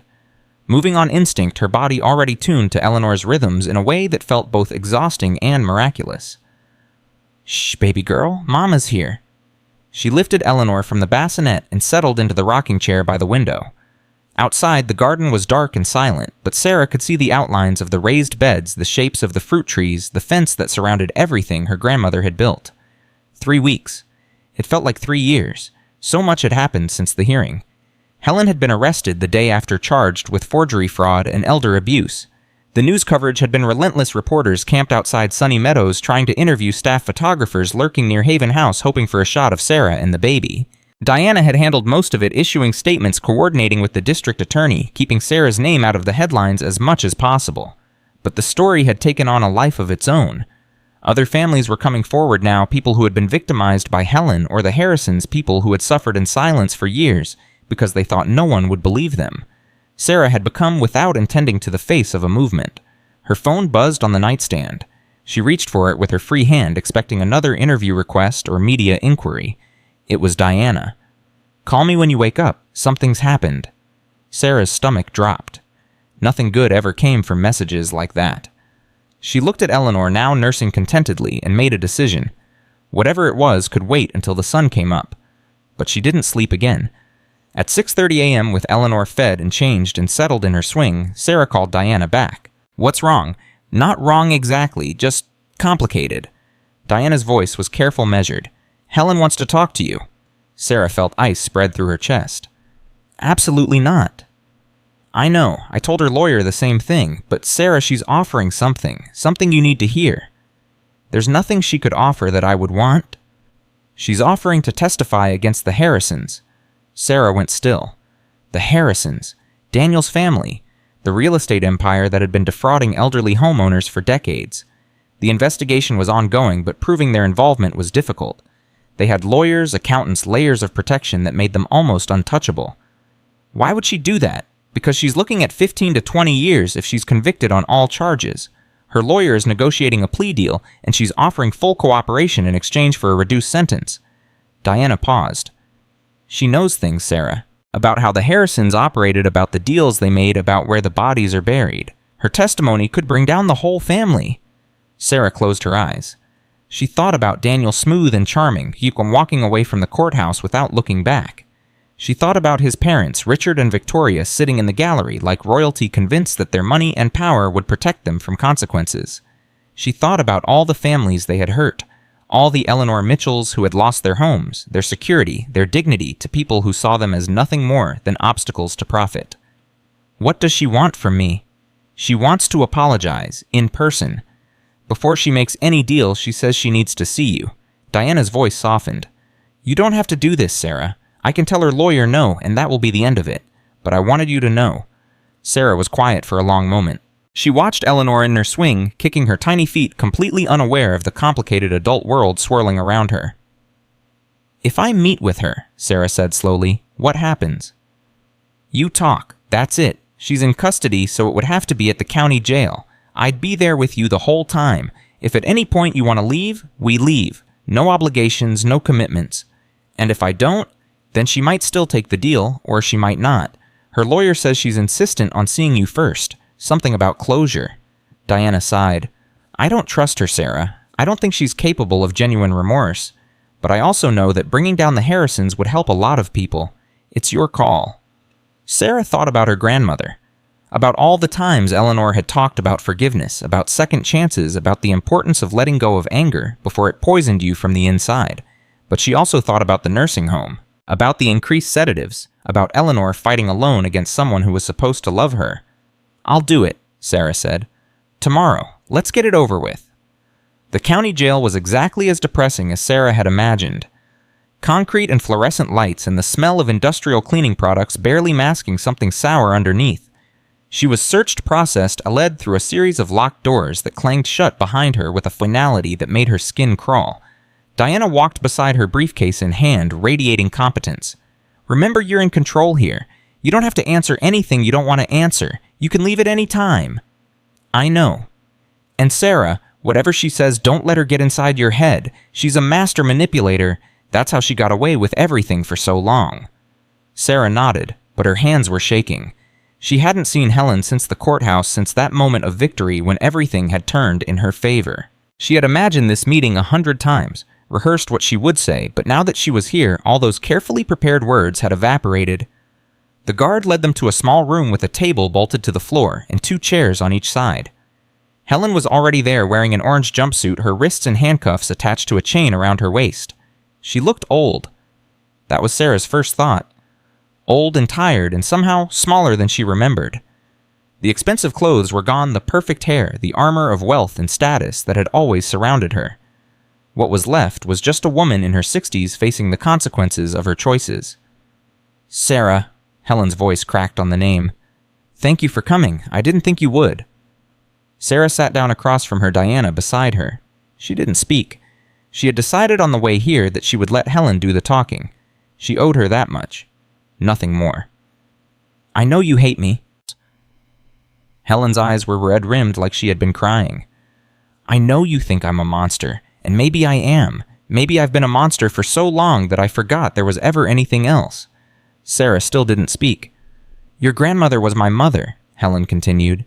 "Did you know that she adopted me when I was 7 years old? My birth parents were addicts, couldn't take care of me. Eleanor took me in, raised me like her own. She never treated me differently than her biological children." Sarah felt her jaw tighten. She knew the story. Her grandmother had told her years ago about the little girl she had rescued from a broken home. "I loved her, I really did, but I also resented her. She was so good, so kind, so generous with everyone, and I was none of those things. I tried to be, but it never felt natural. It felt like a costume I was wearing, a role I was playing." Helen's voice dropped. "When Richard Morrison came along, rich and ambitious and ruthless, I finally felt like I had found someone who understood me, someone who didn't expect me to be something I wasn't. Richard introduced me to the Harrisons. They were looking for someone who could help them with their special projects, finding elderly homeowners who could be persuaded to sell, creating situations where people felt they had no choice. I was good at it. I understood how vulnerable people thought, what they feared, what pressure points to push." Sarah felt nausea rising in her throat. "You're telling me you did this for years? To strangers, to your own mother?" "Yes." Helen didn't flinch from the word. "At first I told myself it wasn't that bad, that the people we targeted were going to lose their homes anyway, one way or another, that we were just speeding up the inevitable. But it was never about them. It was about me, about proving that I could be successful, powerful, in control." "You destroyed people's lives." "I know." "You tried to steal my baby." Helen's composure cracked. Tears spilled down her cheeks, leaving tracks through the gray pallor of her skin. "I know, and I can't. I can't explain it in any way that makes sense. The Andersons were offering so much money, and I was in debt, deep in debt, to people who don't take no for an answer. I thought if I could just complete one more deal, solve one more problem, I could get out, start over, But there's never a last deal. There's never an end to it. It just keeps going and going until you don't recognize yourself anymore. Sarah looked at this woman, her aunt by adoption, her grandmother's daughter, the villain of her story, and she felt something she hadn't expected. Pity, not forgiveness, not understanding, but pity for someone who had spent her entire life running from who she was only to end up exactly where she deserved to be. "Why did you want to see me?" Sarah asked quietly. "Why does it matter if I hear this before you make your deal?" Helen was silent for a long moment. When she spoke, her voice was barely above a whisper. "Because I wanted you to know that it wasn't about you. It was never about you. You were just in the way of something I thought I needed." She looked up, her eyes meeting Sarah's for the first time. "And because I wanted to tell you that your grandmother never gave up on me. Even at the end, even when I was doing terrible things to her, she still believed I could be better. She was wrong, but she believed it. She wrote me a letter the day before she died. The staff at Sunny Meadows found it in her things after." Helen's voice broke completely. "She said she forgave me. She said she knew I was sick, that I had been sick for a long time, and she hoped I would find help." Sarah felt tears burning behind her own eyes. That was so like her grandmother. To offer grace even to someone who didn't deserve it. To see the broken child inside the monstrous adult. "I'm not asking for your forgiveness," Helen said. "I don't deserve it, and I wouldn't believe it if you offered, but I wanted you to know that I'm going to testify. Against the Harrisons, against everyone involved. Not because it will help me, but because your grandmother would have wanted me to finally do something right." Sarah sat in silence, processing everything she had heard. The story of a damaged child who had grown into a damaged woman. The cycle of pain and destruction that had touched so many lives. The faint, fragile possibility of redemption. "My grandmother's name was Eleanor," Sarah said finally. "I named my daughter after her, so that there would always be something good attached to that name. Something worth remembering." Helen nodded, fresh tears falling. "It's a beautiful name." "I'm not going to forgive you," Sarah continued. "Not today, maybe not ever, but I'm going to try to understand. And I'm going to hope that somewhere, somehow, you find a way to become the person my grandmother believed you could be." She stood up. Diana stood with her. "Goodbye, Helen." Helen didn't respond. She was crying too hard to speak. The guard came forward to escort Sarah and Diana out, and Sarah walked away without looking back. She had done what she came to do. The rest was up to Helen. The drive back to Haven House was quiet. Diana kept glancing at Sarah, clearly wanting to ask questions, but respecting her need for silence. Sarah stared out the window, watching the streets of Eugene roll past, thinking about family and forgiveness and the complicated space between the two. When they pulled up to 312 Willow Lane, Margaret was waiting on the porch with Eleanor in her arms. "How did it go?" Sarah took her daughter and held her close, breathing in the baby smell that had become her anchor to reality. "It went," she said. "That's about all I can say right now." Margaret nodded, understanding without needing explanation. "Robert made soup. Come inside and eat something. You look like you need it." Sarah let herself be led into the house, into the warmth and noise and life that had become her home. The other residents greeted her, asked about the baby, offered her food and comfort without prying into where she had been. This was family. Not blood, not obligation, but choice. The decision to show up for each other day after day, even when it was hard. Sarah ate the soup and let the conversation wash over her, and slowly, she felt herself coming back to solid ground. The next 2 months passed in a blur of feedings and diaper changes and the slow process of rebuilding a life. Sarah threw herself into Haven House, using her architecture skills to draft expansion plans, write grant applications, design new garden layouts that would maximize growing space. She discovered that she loved the work, loved seeing something take shape under her hands, loved knowing that what she was building would help people for years to come. Eleanor grew quickly, hitting every milestone, surrounded by a village of people who treated her like their own. Her first smile came at 6 weeks, directed at Robert as he made funny faces over her bassinet. Her first laugh came at 3 months, prompted by Linda singing an off-key lullaby. Sarah documented everything, filling journals with photographs and notes, determined that her daughter would know exactly how loved she had been from the very beginning. The criminal cases moved forward slowly, as criminal cases do. Helen pleaded guilty to all charges and received a sentence of 8 years, reduced from the potential 20 because of her cooperation. Her testimony, combined with evidence gathered by investigators, resulted in indictments against 11 members of the Harrison organization, including Daniel's father, Richard. Daniel himself was never charged. His lawyers argued successfully that he had been ignorant of his family's activities, a claim that Sarah privately doubted but couldn't disprove. He disappeared from public life after the scandal broke. rumored to have moved to Europe to escape the attention. Sarah found that she didn't care. Daniel had been important, once a chapter in her life that had shaped her in ways she was still understanding. But he was the past now. Eleanor was the future, and the future looked bright. On a Tuesday morning in late February, 4 months after Eleanor's birth, Sarah was working in the garden when a car she didn't recognize pulled up to the fence. She straightened automatically, alert her hand moving toward the phone in her pocket. A woman got out. She was maybe in her 50s, professionally dressed with kind eyes behind fashionable glasses. She approached the fence and called out, "Excuse me, I'm looking for Sarah Mitchell." Sarah wiped her hands on her jeans and walked over. "I'm Sarah. My name is Catherine Walsh. Christine Walsh was my sister." Sarah felt her breath catch. Christine Walsh. The woman who had bought this house, who had started Haven House, who had died on an icy highway just before Christmas. "I've been wanting to meet you for months," Catherine continued, "but I wasn't sure if I should, if it would be welcome, after everything your family went through because of this house." Sarah opened the gate. "Please come in. I think we have a lot to talk about." They sat on the porch, two women whose lives had been shaped by the same piece of property, the same tragedy, the same impossible chain of events. Catherine explained that she had been estranged from her sister when Christine died, a stupid argument about something she couldn't even remember now.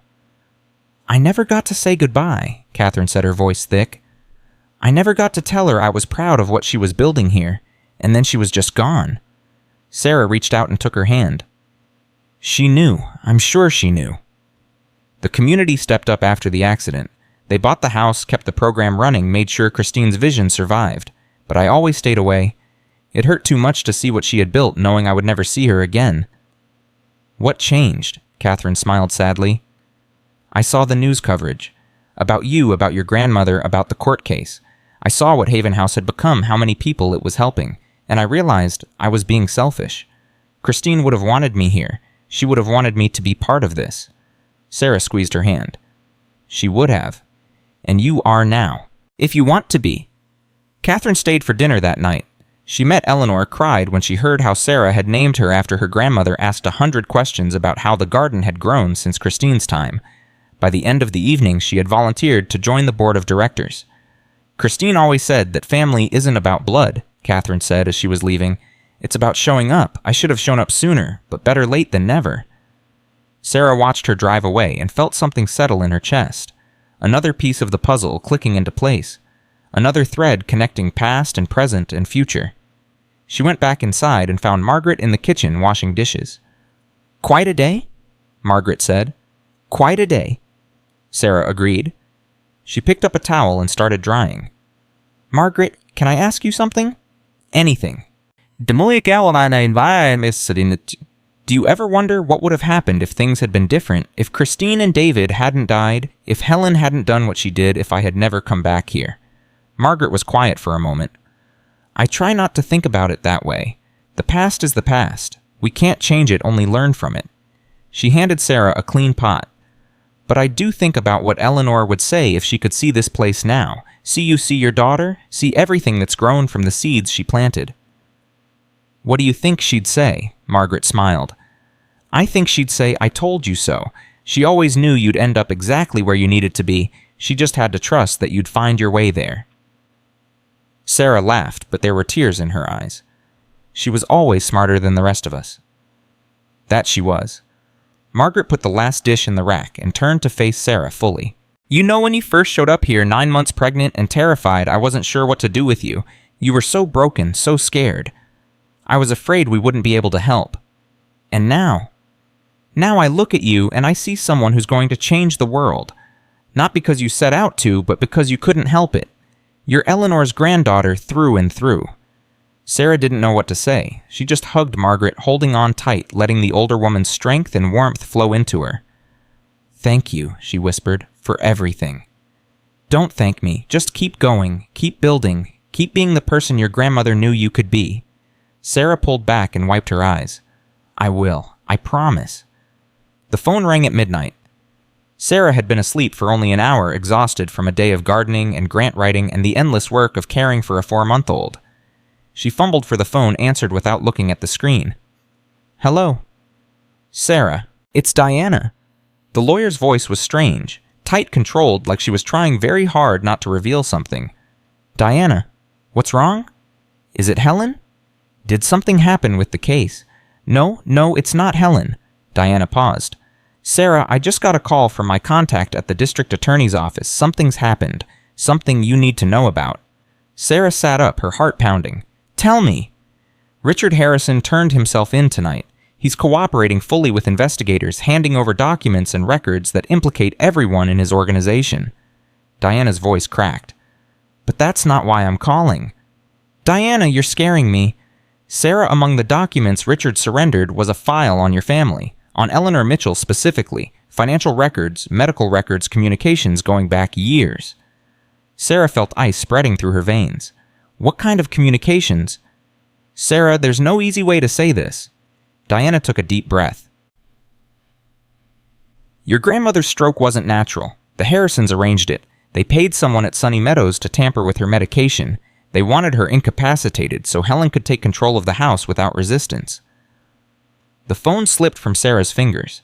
She heard Diana's voice, distant and tinny, asking if she was still there, but she couldn't respond.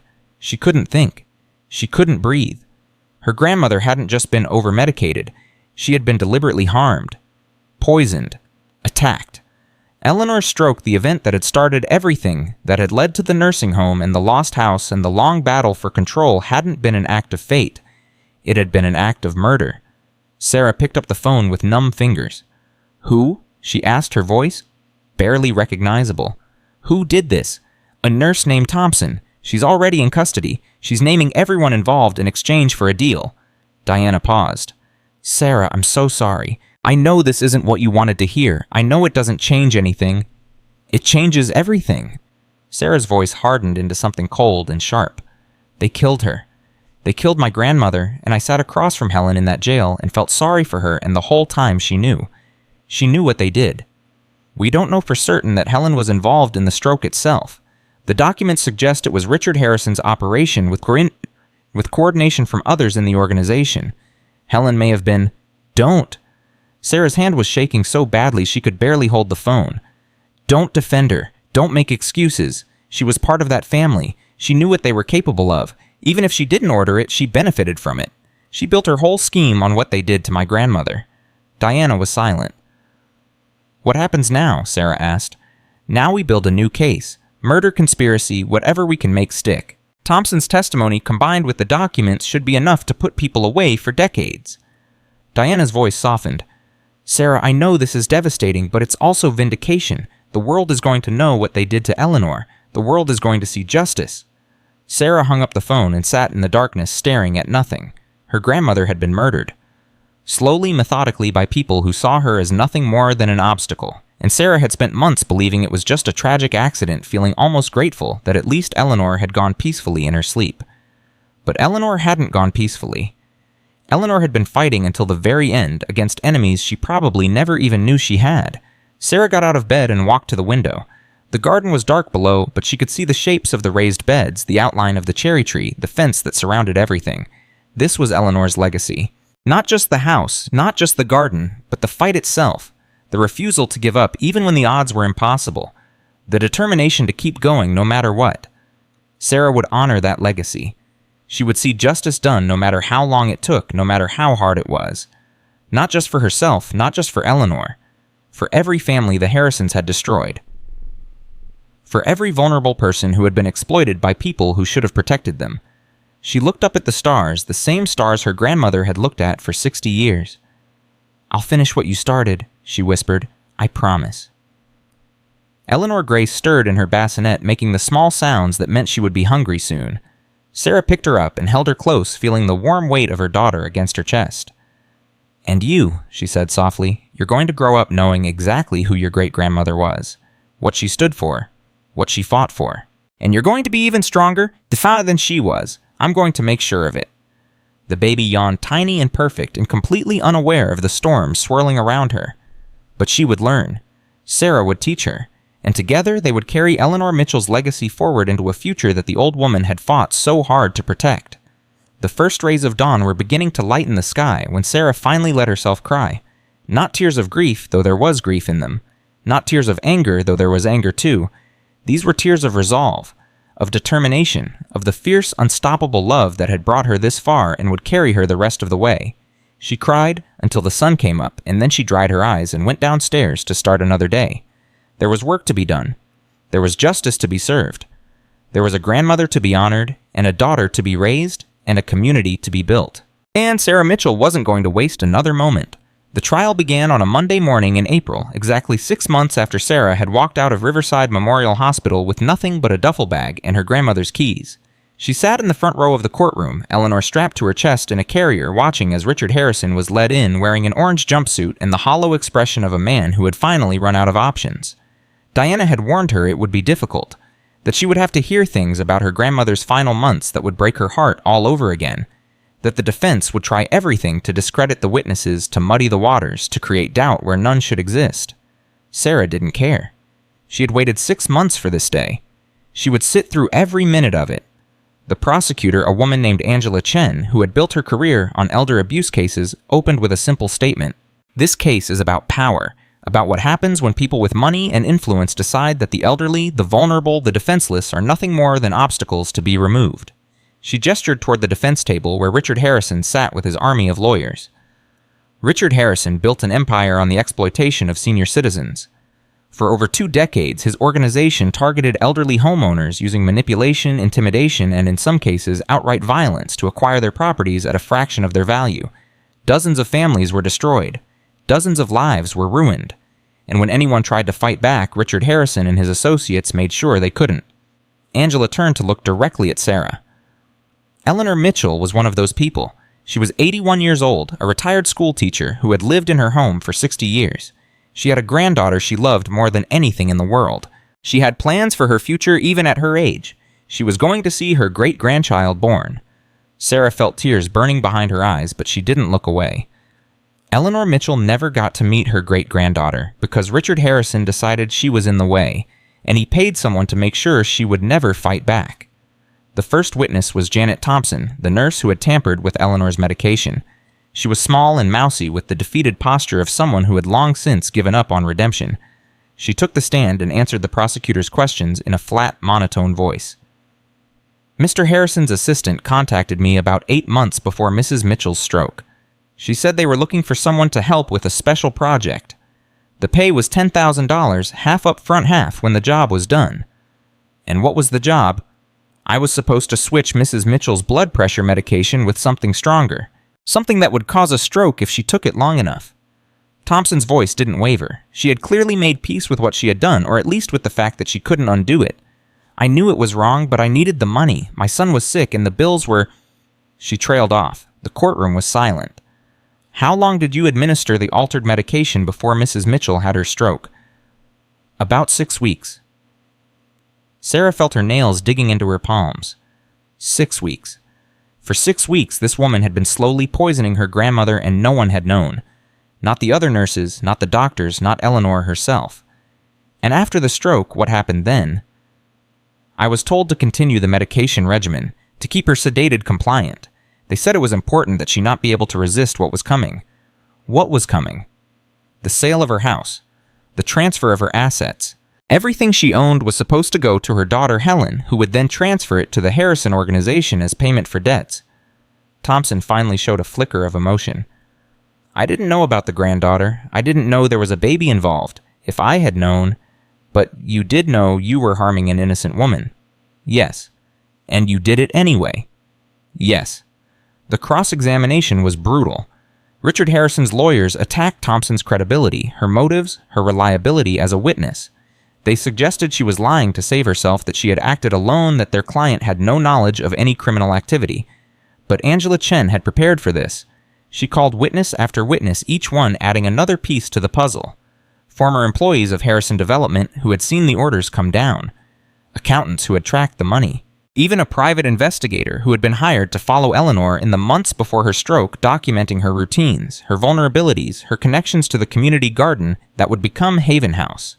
The evidence was overwhelming. By the end of the second week, even the defense seemed to know they were fighting a losing battle. But the moment that changed everything came on the 15th day of the trial.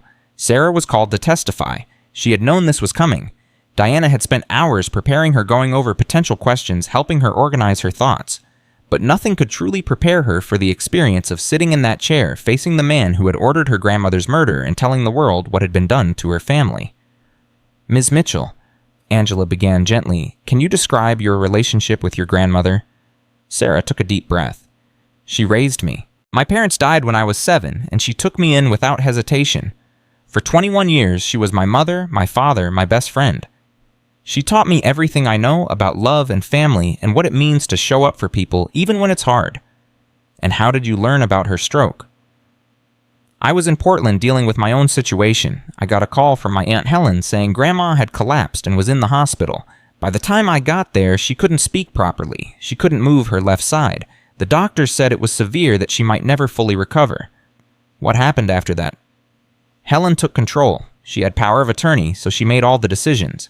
She put Grandma in Sunny Meadows nursing home and sold the house. I tried to fight it, but I was pregnant and alone, and I didn't have any resources. By the time I realized what was really happening, it was too late." "What do you mean by what was really happening?" Sarah looked directly at Richard Harrison for the first time. He met her gaze with cold, empty eyes. "I mean that my grandmother didn't have a natural stroke. She was poisoned by people working for that man. She was deliberately incapacitated so that Helen could take her house and sell it to pay off debts to the Harrison organization. My grandmother spent the last months of her life trapped in a nursing home, sedated and confused, while the people who were supposed to love her picked apart everything she had built." The courtroom was silent. Sarah felt tears streaming down her face, but she didn't wipe them away. "She died thinking she had failed. She died thinking she had let me down, but she never failed anyone. She fought until the very end, even when she didn't know who she was fighting anymore." Sarah's voice broke. "And now she'll never know that we won. She'll never know that we found out the truth. She'll never know that her great-granddaughter carries her name and will carry her legacy for the rest of her life." Angela let the silence stretch for a moment before continuing. "Ms. Mitchell, I have one final question. If you could say anything to your grandmother right now, what would it be?" Sarah closed her eyes. She thought about Eleanor's smile, her laugh, the way she used to hum while she worked in the garden. She thought about the photograph she still kept by her bed, the one with the inscription on the back, "You are loved, you are strong, you are home." "I would tell her that she was right," Sarah said quietly. "About everything. I found my way home just like she always believed I would. And I'm never going to stop fighting for the people I love, because that's what she taught me. That's who I am because of her." She opened her eyes and looked at the jury, at the judge, at everyone who had gathered to witness this moment. "My grandmother was Eleanor Mitchell. She was a teacher, a gardener, a mother, a grandmother, and the strongest person I ever knew. And this is her story, as much as mine." Sarah stepped down from the witness stand and returned to her seat. Margaret was crying. Diana was crying.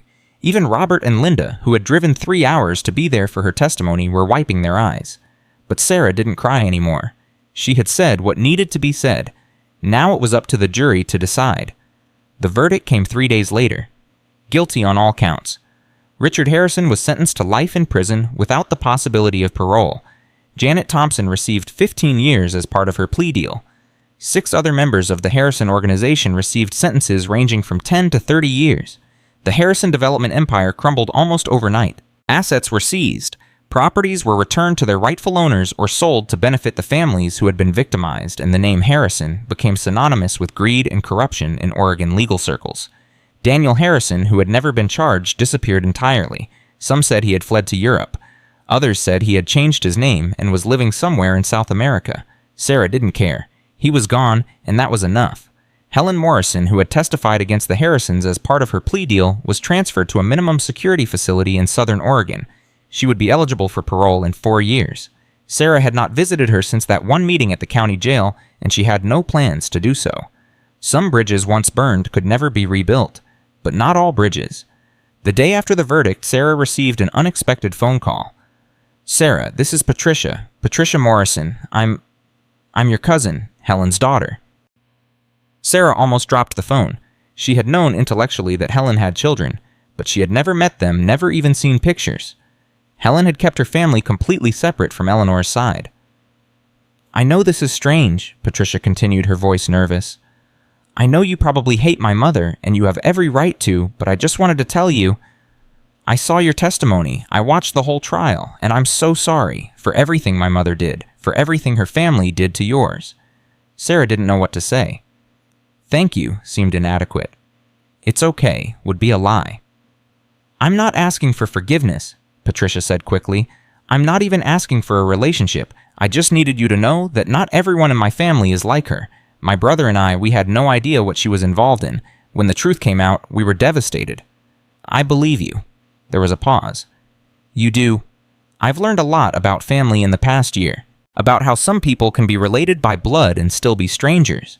About how strangers can become family through choice." Sarah thought about Haven House, about Margaret and Rachel and Robert and Linda and all the people who had shown up for her when her own blood relatives had tried to destroy her. "Your mother made her choices. That doesn't mean you have to carry them." Patricia was crying now. Sarah could hear it in her voice. Thank you for saying that." "Patricia, can I ask you something? Anything." "Did you know Eleanor, my grandmother?" Another pause. "I met her a few times when I was young, before my mother cut ties with that side of the family. She was wonderful. She taught me how to plant sunflowers. I remember she had the kindest eyes I'd ever seen." Sarah smiled through her own tears. "She did, didn't she?" "She did." They talked for another hour. About Eleanor, about their childhoods, about the strange ways that tragedy could create unexpected connections. By the end of the conversation, Sarah had a feeling that this wasn't the last time she would hear from Patricia Morrison. Another piece of her grandmother's legacy reaching across the divide that Helen had created, bringing family back together despite everything that had tried to tear them apart. The first anniversary of Eleanor Grace Mitchell's birth fell on a Thursday in November. Sarah woke early before the sun was up and spent a long time just watching her daughter sleep. 1 year. It seemed impossible. A year ago, she had been trapped in a hospital, terrified and alone, convinced that she was going to lose everything. Now she had a thriving daughter, a community that loved her, a purpose that gave her life meaning, and a house full of people who had become family. Haven House had grown significantly in the past year. The expansion plans Sarah had drafted had become reality, with 2 additional properties now operating under the Haven House umbrella. They served over 100 families a week with fresh produce and provided shelter to dozens of women and children who had nowhere else to go. Catherine Walsh Christine's sister had become one of the organization's biggest supporters.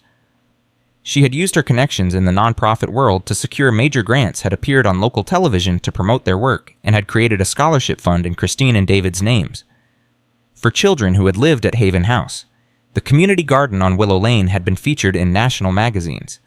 Sarah had given interviews to reporters from New York and Los Angeles, telling her story over and over, watching it spread further than she ever could have imagined.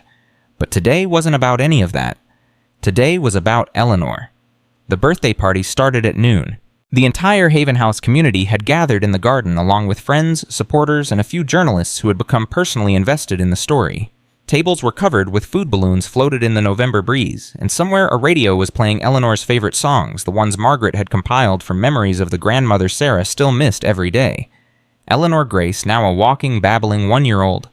1-year-old, and with her mother's determination and her great-grandmother's eyes, toddled through the crowd with the confidence of someone who knew she was loved by everyone present. Sarah watched her daughter and felt her heart swell with emotions she couldn't name. "She looks just like her," Margaret said, appearing beside Sarah with a slice of cake. "More every day." "I know." Sarah took the cake but didn't eat it. "Sometimes I catch her making a face or saying something in that baby babble, and for just a second, it's like Grandma is right there, like she never left." "She didn't leave." Margaret put an arm around Sarah's shoulders. "Not really. She lives in you and Eleanor in this house and everything it represents. That's what legacy means. The people we love don't disappear when they die. They become part of us, part of everything we build." Sarah leaned into the older woman's embrace. "Thank you, Margaret, for everything. I don't know what would have happened if you hadn't been on the front porch that morning. You would have figured something out. You're Eleanor Mitchell's granddaughter. Figuring things out is what you do." Diana arrived around 2 o'clock looking unusually nervous. She found Sarah in the crowd and pulled her aside. "I have news. I wasn't sure if I should tell you today, but you're going to find out soon anyway." Sarah's stomach tightened. "What kind of news?" "Helen was released early. Compassionate release. She has stage 4 cancer. Doctors give her maybe 6 months." Valvin! The world seemed to stop for a moment. Sarah stood there processing the information, waiting to feel something. Anger, maybe, or satisfaction, or grief. But what she felt was mostly nothing. A distant pity, perhaps, an acknowledgement that another chapter was closing. Does she want to see me? Diana nodded slowly. She asked. But I told her lawyer it was up to you. There's no pressure, no expectations. If you never want to see her again, that's completely understandable. Sarah looked across the garden at her daughter, now being held by Robert, while Linda made silly faces at her. She thought about all the things Helen had taken from her family, all the pain she had caused, all the damage that could never fully be repaired. And she thought about her grandmother writing a letter of forgiveness on her deathbed to a daughter who didn't deserve it. I'll go, Sarah said quietly. Not for her, for me, and for Grandma. Diana looked surprised, but she nodded. I'll make the arrangements. The hospice facility was quiet when Sarah arrived 3 days later. She had left Eleanor with Margaret, not wanting her daughter anywhere near Helen, even a dying Helen. Some instincts never changed. The room was small and sterile, with a single window overlooking a parking lot. Helen lay in the bed connected to machines that beeped and hummed, looking nothing like the polished, controlled woman Sarah remembered. Cancer had done what nothing else could. It had stripped away Helen's armor, leaving only the broken person underneath. You came. Helen's voice was barely a whisper. I didn't think you would. Sarah sat down in the chair beside the bed, keeping a careful distance. Neither did I. I know you're not here to forgive me. I wouldn't either if I were you.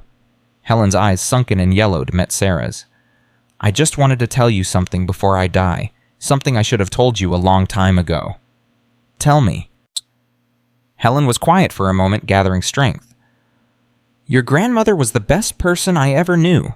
She took me in when no one else wanted me. She loved me when I was unlovable. She gave me everything, and I repaid her by destroying her life. Sarah didn't respond. She had known all of this already. But she never stopped loving me. Even at the end, when I was doing terrible things to her, she still called me her daughter. She still believed I could be better. Tears were streaming down Helen's face now. I found her journal after she died, the one she kept hidden. She wrote about me in it, about how she prayed every night that I would find my way back to the person she knew I could be. Sarah felt her own eyes burning. She hadn't known about that part of the journal. Diana had only shared the sections relevant to the criminal case. I never found my way back, Helen continued. It's too late for that now, but I wanted you to know that she never gave up on me, even when I deserved to be given up on, even when I had done things that couldn't be forgiven. Why are you telling me this? Helen's hand moved slowly, painfully, reaching toward Sarah. Because I want you to know that your grandmother's love was stronger than anything I could do to destroy it. And I want you to raise your daughter with that same kind of love. The kind that doesn't give up. The kind that sees the best in people, even when they don't deserve it. Sarah looked at the hand reaching toward her. The hand that had forged her signature, that had increased Eleanor's sedatives, that had tried to take her baby. But also the hand of a woman who had been a broken child once taken in by a grandmother who believed in second chances. Sarah reached out and took Helen's hand. I'll never forgive what you did, she said quietly, but I can let go of the anger, for my own sake and for Eleanor's, both Eleanor's. Helen closed her eyes, tears still falling. That's more than I deserve. Yes, it is. They sat in silence for a long time. When Sarah finally stood to leave, Helen spoke one last time. Tell her about me someday, when she's old enough to understand.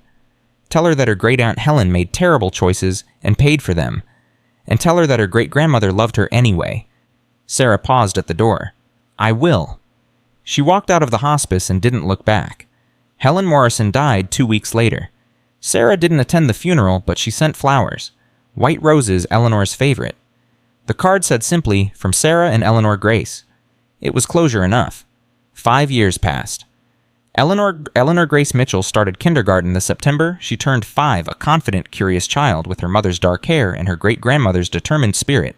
She loved gardening, loved reading, loved asking questions about everything and everyone, and she loved hearing stories about her great-grandmother Eleanor, the woman she had been named for the woman whose house she had grown up in without ever meeting her. Sarah had become the executive director of Haven House, overseeing a network of 5 properties that served hundreds of families throughout Oregon. She had testified before the state legislature about elder abuse, had been featured in documentaries about community gardening, had received awards from organizations she had never heard of before. Her life fell apart and rebuilt itself. but the accomplishment she was most proud of was simpler than any of that. On the morning of Eleanor Grace's first day of school, Sarah sat her daughter down on the porch of 312 Willow Lane, the same porch where Eleanor Mitchell had sat with a 7-year-old Sarah after her parents' funeral, and told her a story. "A long time ago," Sarah began, "there was a woman named Eleanor who lived in this house. She was a teacher like your teachers at school, and she loved to grow things in this garden." "Was she nice?" "She was the nicest person I ever knew. She took in children who had no one else to love them. She grew food to share with neighbors who were hungry. She believed that family wasn't about who you were related to, but about who you chose to love."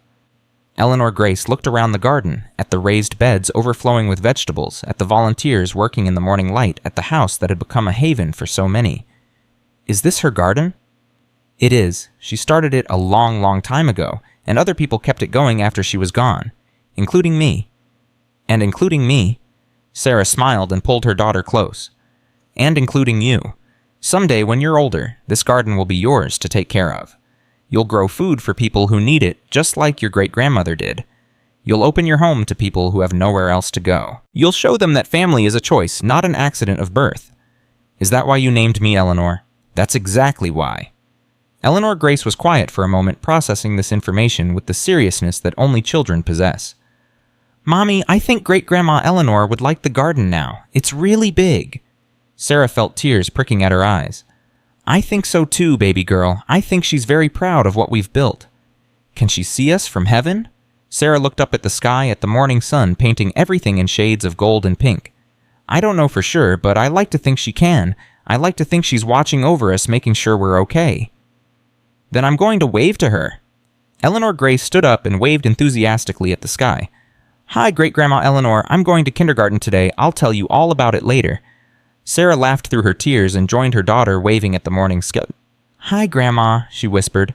"We're okay. We're more than okay. Everything you fought for, everything you believed in, it survived. It grew. It became something bigger than any of us could have imagined." She looked down at her daughter, at the fierce little person she had fought so hard to protect, who was now ready to start her own journey into the world. "Thank you," Sarah said quietly, "for teaching me how to fight, for teaching me how to love, for believing in me even when I couldn't believe in myself." The wind rustled through the garden, carrying the scent of tomatoes and herbs and the last of the summer flowers. Sarah chose to believe it was an answer. "Come on, Mommy." Eleanor Grace was already running toward the car. "I don't want to be late." Sarah took one last look at the garden, at the house, at everything her grandmother had built, and everything they had built together. Then she smiled and followed her daughter into the future. The drive to school took 15 minutes. Eleanor Grace chattered the whole way, nervous and excited, asking questions Sarah couldn't possibly answer about what kindergarten would be like, whether she would make friends, whether her teacher would be nice. Sarah answered as best she could, drawing on her own memories of first days and new beginnings, of the terror and exhilaration of stepping into the unknown. When they arrived, the schoolyard was chaos. Children everywhere crying and laughing and clinging to parents who were trying not to cry themselves. Sarah walked Eleanor Grace to her classroom door, knelt down to her level, and took both her hands. "Are you scared?" Eleanor Grace nodded, her eyes wide. "That's okay. I was scared too when I was your age. But you know what your great-grandmother Eleanor told me when I was afraid?" "What?" "She said that being scared doesn't mean you're weak. It means you're about to do something brave. And brave people feel scared all the time. They just do the thing anyway." Eleanor Grace considered this. "So I can be scared and brave." "Exactly. That's what the Mitchell women do. We feel scared, and then we do the brave thing anyway."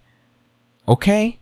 Eleanor Grace squared her little shoulders, a gesture so reminiscent of her great-grandmother that Sarah almost started crying right there. "I'm going to be brave now." "I know you are."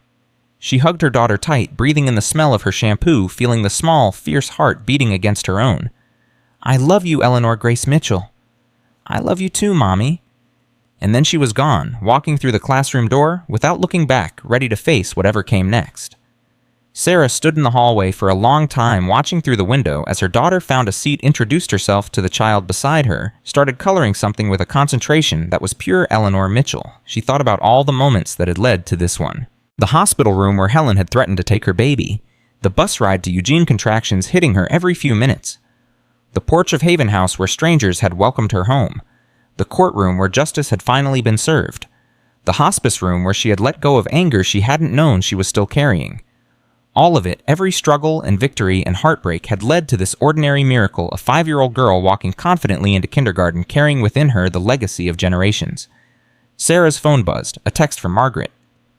"How did it go?" Sarah smiled and typed back, "She was so brave, just like her great-grandmother." The reply came immediately, "Just like her mother." Sarah put the phone away and walked back to her car. There was work to be done at Haven House. There were grants to write and gardens to tend, and families to welcome, and a community to build. But first she drove to the cemetery. Eleanor Mitchell's grave was simple and well-maintained, with fresh flowers that the Haven House volunteers replaced every week. Sarah sat down on the grass beside it, not caring that her clothes would get dirty. "She started kindergarten today, Grandma. She was scared, but she did it anyway, just like you taught us." The wind moved through the trees overhead, making the leaves rustle softly.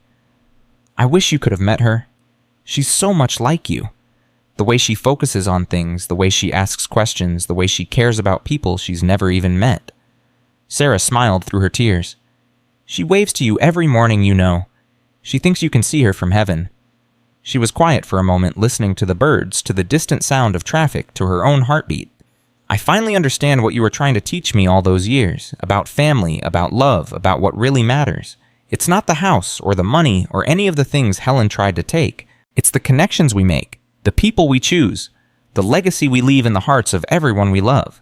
Sarah stood and brushed off her clothes. "I'm going to keep going, Grandma. Keep building, keep fighting, keep loving with everything I have. Because that's what you did. That's what you taught me to do. And now I'm teaching Eleanor, and someday she'll teach her children, and your legacy will keep growing forever." She touched the gravestone, gently tracing the letters of her grandmother's name. "Thank you for everything. I love you. I'll always love you." She walked back to her car without looking back. There was nothing left to say that hadn't been said, nothing left to prove that hadn't been proven. She was Eleanor Mitchell's granddaughter, and she had finally become the woman her grandmother always believed she could be. The road back to Haven House wound through neighborhoods Sarah knew by heart now. Past the school where Eleanor was starting her journey. Past the grocery store where she shopped every Sunday. Past the houses of neighbors who had become friends, supporters, family. When she pulled up to 312 Willow Lane, Margaret was waiting on the porch with 2 cups of coffee. "How are you feeling?" Sarah took the coffee and sat down on the steps, looking out at the garden that her grandmother had started, and she had helped grow into something miraculous. "I'm feeling ready, Helen," she said, "for whatever comes next." Margaret smiled and sat down beside her. "That's all any of us can ever be." They sat together in comfortable silence, watching the morning unfold around them. Volunteers arriving to work in the garden, residents emerging from the house to start their days. The endless, beautiful rhythm of community in motion. This was what Eleanor Mitchell had built. Not just a house or a garden, but a legacy of love that would outlast them all. And Sarah Mitchell, her granddaughter, her heir, her champion, would make sure it continued forever. Because that's what family does. That's what love does. That's what home means. And 312 Willow Lane would always, always be home.